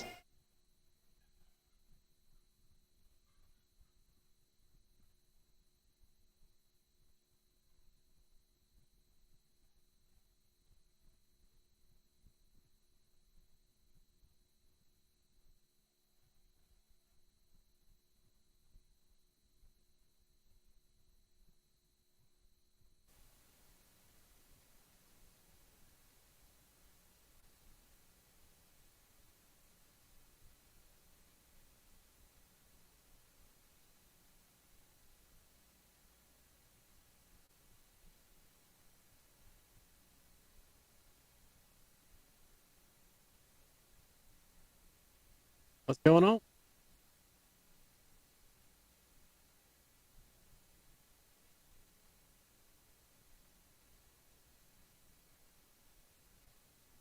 Huh. That's Sister Mary? Oh, somebody's arguing for cousin marriages? Well, that's crazy. That's insane. That's an absolute troll. I don't know. Exactly. But hey, thanks for watching. Have you been drinking, Aaron? You sound... I mean, isn't it Cousin Humber Wednesday? You sound sauced. Kevin's not here tonight. Nobody's drinking. Who dat? In the X chat. Twixers. Kit Kat. Patrick Owen Ahern, LC San Diego, Tumbleweed Farmer, all in the Twixters. Pitchfork 22, and Hammer. What's up, Hammer? What's up, Hammer? Kitty 92, Drake 99, Celery Stalker. Celery Stalker? Celery Stalker? I better tell KGJ about that one.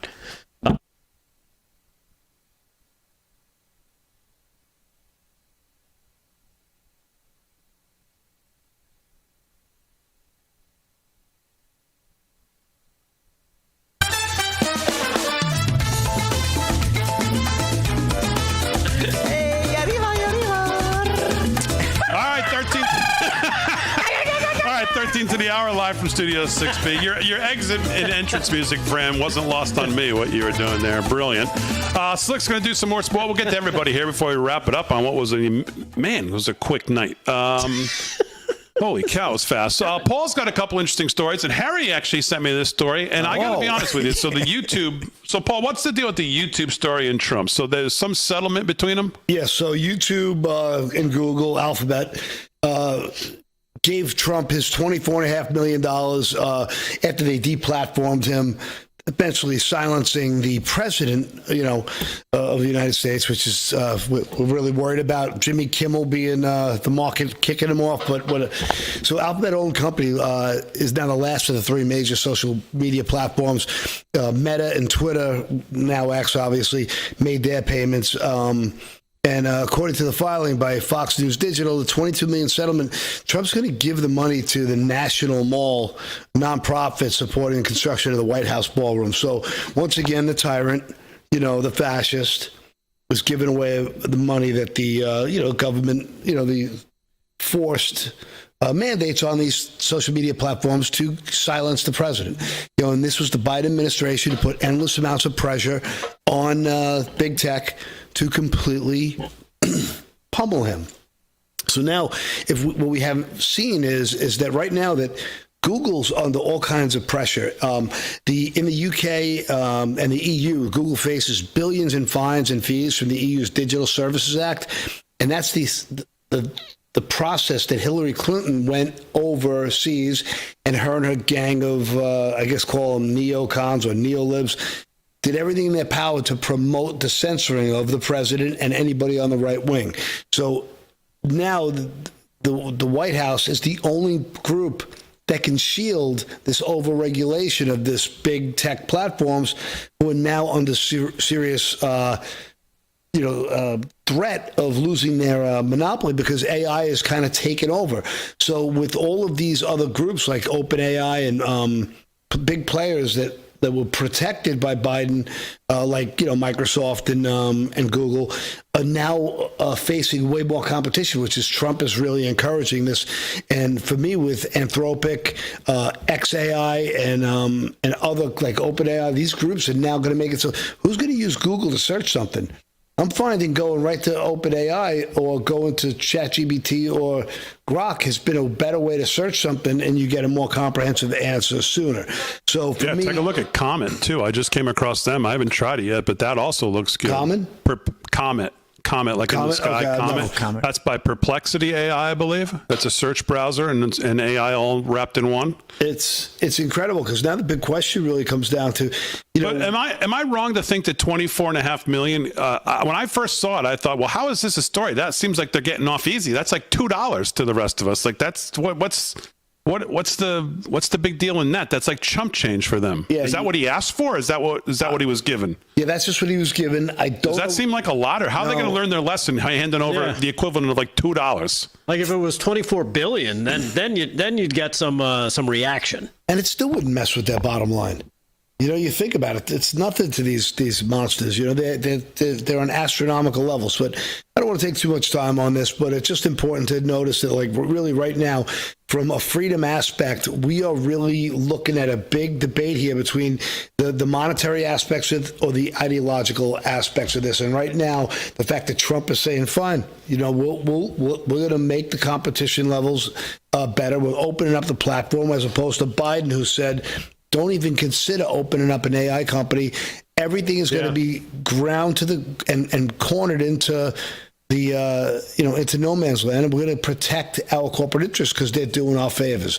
Now it turns out Google is just kissing butt, and they're puckered up on El Presidente Donald Trump, and I'm just happy to see some of this stuff happening this way. I have a lot of notes here on this, and I could talk about it for hours, but I don't want to, take up too much time here. All right, 9 minutes to the hour, live from Studio 6B. Let's do some last-minute sports with Slick, and then we'll do a last couple of headlines with Delgado. Slick, what else? Sports is brought to you by Mike Lindell. LFS6B is the promo code to use at checkout. What's going on? All right, update Major League Baseball Wild Card Wednesday here, I'm going to call it. And right now, 3 of the games are in the books, and the Guardians beat the Tigers 6-1. Cubs fell to the Padres 3-0, and Yankees with a big win 4-3 over the Red Sox. All those series are tied. Cincinnati right now up 2-0 in the middle of the third, but it's a long way to go because the Dodgers are very good. So we'll see what happens there. And just one story, the NFL's back at it again. Super Bowl boycott backlash grows after NFL taps anti-Trump pop star Bad Bunny for halftime show. Warner, Todd Houston, and Breitbart. The NFL is growing boycott calls after announcing its decision to tap pop star Bad Bunny as the headliner for next year's Super Bowl halftime show. Social media erupted this week when the Puerto Rican rapper, whose real name is Benito Antonio Martinez, we have a sombrero for him, Ocasio is the final last name, was announced as the main attraction for the Super Bowl 60. That would be. Photos began circulating showing the singer dressed in a pink miniskirt and high heels, and another in a voluminous white dress, as football fans blasted the NFL for once again not understanding their audience. It's just unbelievable. So now the boycott is a warning on social media as fans express outrage over the NFL's tone-deaf entertainment. I mean, it's all over Twitter, everywhere you look, and people are very upset. They went from kneeling, right, years ago, and then we went the whole thing, and now look what we got. So that's not good stuff, Big D. Not good stuff at all. Well, I mean, yeah, I get it. It's not a good look. I get it. I get it. I see why people are upset, especially right now. But I just continue to think they're more interested in viewers and dollars than anything else. I don't think they're necessarily thinking, what's the most anti-Trump musician we can find? I mean, maybe that's a small part of it, or they're certainly not sad that that's who they got. But this guy's the most streamed artist in the history of music. Right. He's going to bring probably the biggest audience the Super Bowl halftime show has ever had, if I had to guess. And I think that's what they're interested in. What were you going to say, Paul? I don't know. I think it's if they have 3 or 4 artists who are all on equal playing field, they're going to take the biggest anti-Trump guy there is, especially an Christian guy. Like, he's a Satanist and he's as creepy as it gets. I think it's a little bit of a nephew to the administration. And, I heard Jack Posobiec talking about it today, where he was saying that, people are asking him about, at TPUSA doing their own halftime show, come over to us. They're going to have Creed perform possibly, and it's gaining momentum. And I think that'd be so cool because at my Super Bowl party, I know I'm not watching that. We're going a blackout during that halftime. Well, exactly. And with all the Charlie Kirk headlines dominating, obviously, the last few weeks for obvious reasons, you just almost wonder if this is like the reverse, type of statement they're trying to make. Yeah, and I think that's where everybody's getting furious. And I think that those parallels are going to be drawn over the upcoming few months before the season's over. And I really feel like that's almost like, what is it, the antithesis or something? Antithesis. Antithesis, yes, thank you. Yeah. And that's what it feels like, though. Well, I remember when they used to do an alternative halftime. Remember? Fox used to do their own.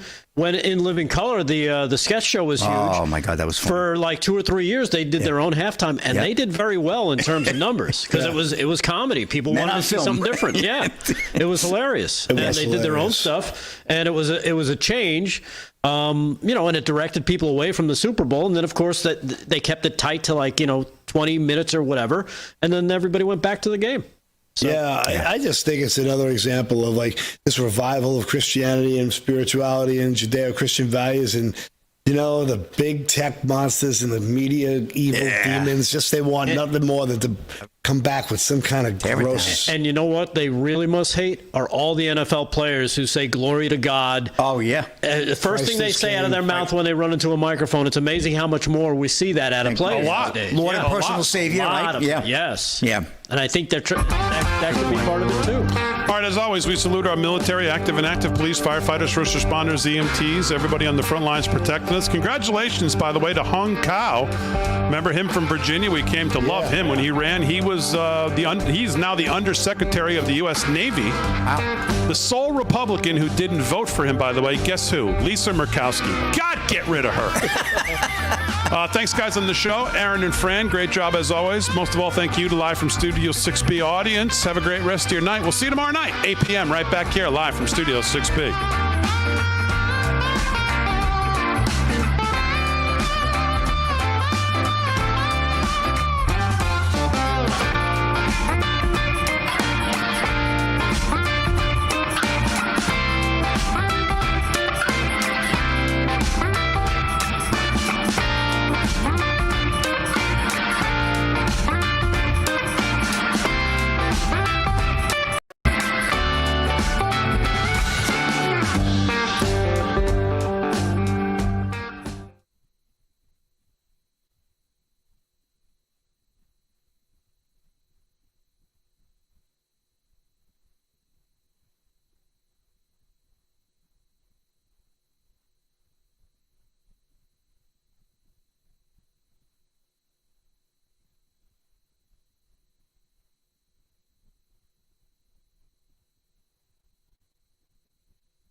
This right here is confidence in a bottle. Not only does it change you on the outside, but something in the inside, knowing that you're looking better. It makes me feel so much more confident than I've ever felt in my life. They are some of the hottest videos on social media. Those videos claiming to instantly get rid of bags under your eyes. Well, today we're going to see one for ourselves and let you be the judge. It's called Plexiderm, and lifestyle expert Annette Figueroa is here to tell us why she says this one is for real. This one is for real, and I'm so excited. We even have a video, and you'll notice the model has bags underneath his eyes and some sagging, and all he uses is a small amount on a clean, dry face, and that's how easy it is. All right, what's the active ingredient? Okay, so it's silicates that are minerals found in shale rock, and what it does is it tightens and lifts the appearance of bags underneath your eyes in as little as 10 minutes, no prescriptions, and very little effort. Even watching the video, this is a real it's a model, but it's a real guy with real bags underneath his eyes. My real true opinion is holy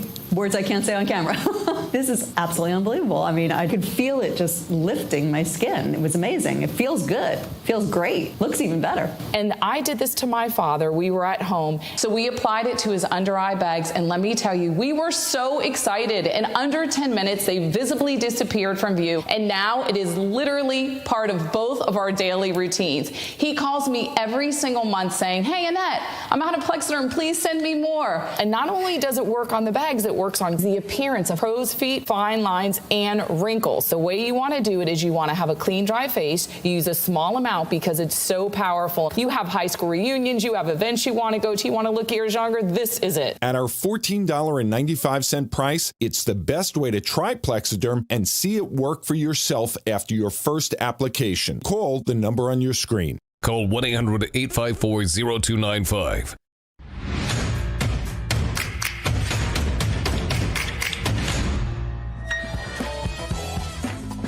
Welcome into Turning Point. Tonight, we are going to have a fantastic conversation with one of my favorite senators coming up in just a little bit. Also, we won another win for the conservatives as we check the box of got rid of it. The ADL said something awful, and now they've gotten rid of the thing that we were all complaining about, which is fantastic. And apparently you can be an employee of the government making $300,000 a year and be an illegal immigrant to this country. You can't tell me that those people aren't also voting. All that and more coming up on this episode of Turning Point tonight. My name is Joe Bob. Thanks so much for tuning in. Together, we are charting the course of America's cultural comeback through mockery and ridicule of the left's terrible ideas. This is Turning Point Tonight. Obviously, before we get to any of those stories, I have the wonderful honor of introducing and chatting with one of my favorite senators, a great constitutionalist, Senator Ted Cruz. Senator Ted Cruz, first of all, thank you so much for joining us and really appreciate your continued support for Turning Point. Appreciate you taking the time. Very glad to be with you. Appreciate everything you guys are doing. It makes just a huge difference. Thank you so much. Now, just for our viewers, I recognize there is a government shutdown happening. It could be over by the time this airs, or it could be lasting another 3 weeks. I think people have heard enough about it today, so we want to get to some kind of, I guess, more broad strokes question. And I want to start off broadly here. Since Charlie Kirk's assassination, it has appeared to me with the people that I talk to in real life that it has kind of illuminated the fact that Charlie's ideas were a lot more mainstream than a lot of people think. I think Peggy Noonan in the Wall Street Journal said something similar, that like 80% of the country is starting to realize that 20% who are very loud are actually controlling the narrative in so many ways. Is that something that you feel, and I recognize this is an anecdotal question, so we're going to get an anecdotal answer. Is that something that you feel when you talk to constituents? And is it really impacting anything in the halls of the Senate, the way that your colleagues are viewing, holy cow, a lot more of our constituency seems to be a little bit more conservative than we might have thought? So let me say yes on the first question and no on the second. Listen, I think with the American people, there's a real reservoir of common sense. And that's one of the things that Charlie appreciated. It's one of the real values of Turning Point, is going on to college campuses. I think young people are eager to hear the truth. And some of that is driven by the fact that I think in recent years, we've seen the left, we've seen the Democrat Party really get radicalized. And I think that started with the election of Donald Trump in 2016, that they hate him so much that it drove him to Looney Tune. And where we are today, if you pick a dozen issues that are 80-20 issues, it seems today's Democrat Party has decided, let's go embrace the 20% side, or even sometimes 90-10 issues. So, border security, it used to be, I was first elected to the Senate in 2012. When I got here, Democrats would say all the time, we should secure the border. You can pull up speeches. We've all seen speeches of Chuck Schumer or Hillary Clinton or Joe Biden saying we should secure the border. Today, every Democrat was for the open borders we had over the last 4 years, for 12 million people that invaded this country. That is a wildly unpopular policy position. That is a 20% or 10% issue. You look at, even after Trump was reelected, we've seen legal border crossings drop 99%. And what are Democrats doing? They're getting on a plane, they're flying down to El Salvador and having daiquiris with a gangbanger human trafficker. Now that's a weird political decision to say, you know what, I want to go home. I want to go home and tell suburban moms, if you elect me, I'll bring more gangbangers and murderers and human traffickers into your neighborhood with your kids. Like that. You don't have to be a political Nostradamus to know that's not the best campaign issue. They keep doing this over and over and over again. Abolish the police. That is a dumbass idea. Normal, rational people don't look around and go, you know what we need to do? Just get rid of all cops and let criminals run wild. Like people who are not idiots don't want to do that. That has done a real favor, because it lets Donald Trump, it lets Republicans be the party of common sense. I was just reelected in Texas, and my campaign, I said, all right, what do I want to do? I want low taxes, low regulations, lots of small businesses growing, and lots of jobs. I want to secure the border, support law enforcement so we keep our families safe, and I want to protect our constitutional rights, free speech, religious liberty, the Second Amendment. That is an eminently common sense position. And I think Charlie got that, and he would go on to college campuses and engage with people on the left, but do it with a smile, do it with laughter and common sense and empathy. Look, some of the best exchanges that Charlie had were with someone who, say, is transgender and is struggling with it. And Charlie could be empathetic, didn't just, immediately respond by hitting the person over the head with a stick and saying, I hate you, I hate you, I hate you. but saying, tell me more about what's going on in your life and why you see it that way. I think all of that is beneficial, and we need a lot more of it. Well, I don't know about you. The kitchen table issue in my household is I want to make sure that Maryland father is free. That's the only thing my wife and I talk about. And of course, I think that's what's going around the entire country. It seems like, the left is continuing to believe everything on X, formerly Twitter, and think that represents the entirety of the country. More specifically, you've introduced a bill pre-Charlie Kirk's assassination of trying to figure out where these violent protesters are getting the resources to engage in violent protest. I've been wondering this whole time. Can you explain why there wouldn't be investigations, the types that you're trying to introduce, to follow the money and where people are getting gas masks, where they're getting these materials to riot and burn down cities? Look, I hope and believe that DOJ and FBI are actively investigating that right now. I have been urging for years, follow the money, go to the source. And let's rewind. During the Biden administration, when we saw anti-Semitic protests at college campuses all over the country, those were not organic. They didn't just spring up out of nowhere. I'm not the only person who noticed that almost all of the tents matched. That the radicals who are threatening students and harassing students are all wearing matching vests.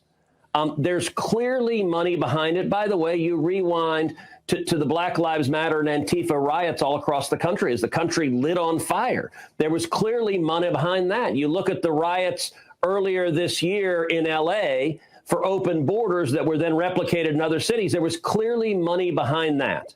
And when Biden was president, I urged the DOJ follow the money, and they wouldn't do so.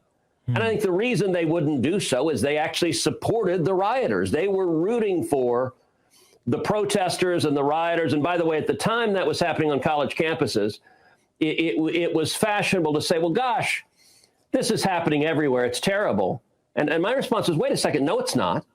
This is happening in blue states with Democrat governors. This is happening in New York, in Connecticut, in Pennsylvania. It's happening in Illinois. It's happening in California. It's happening in Washington State. It ain't happening in Florida. It ain't happening in Texas. Texas, they tried to riot at the University of Texas. Cops showed up, arrested them all. And it was over in one day.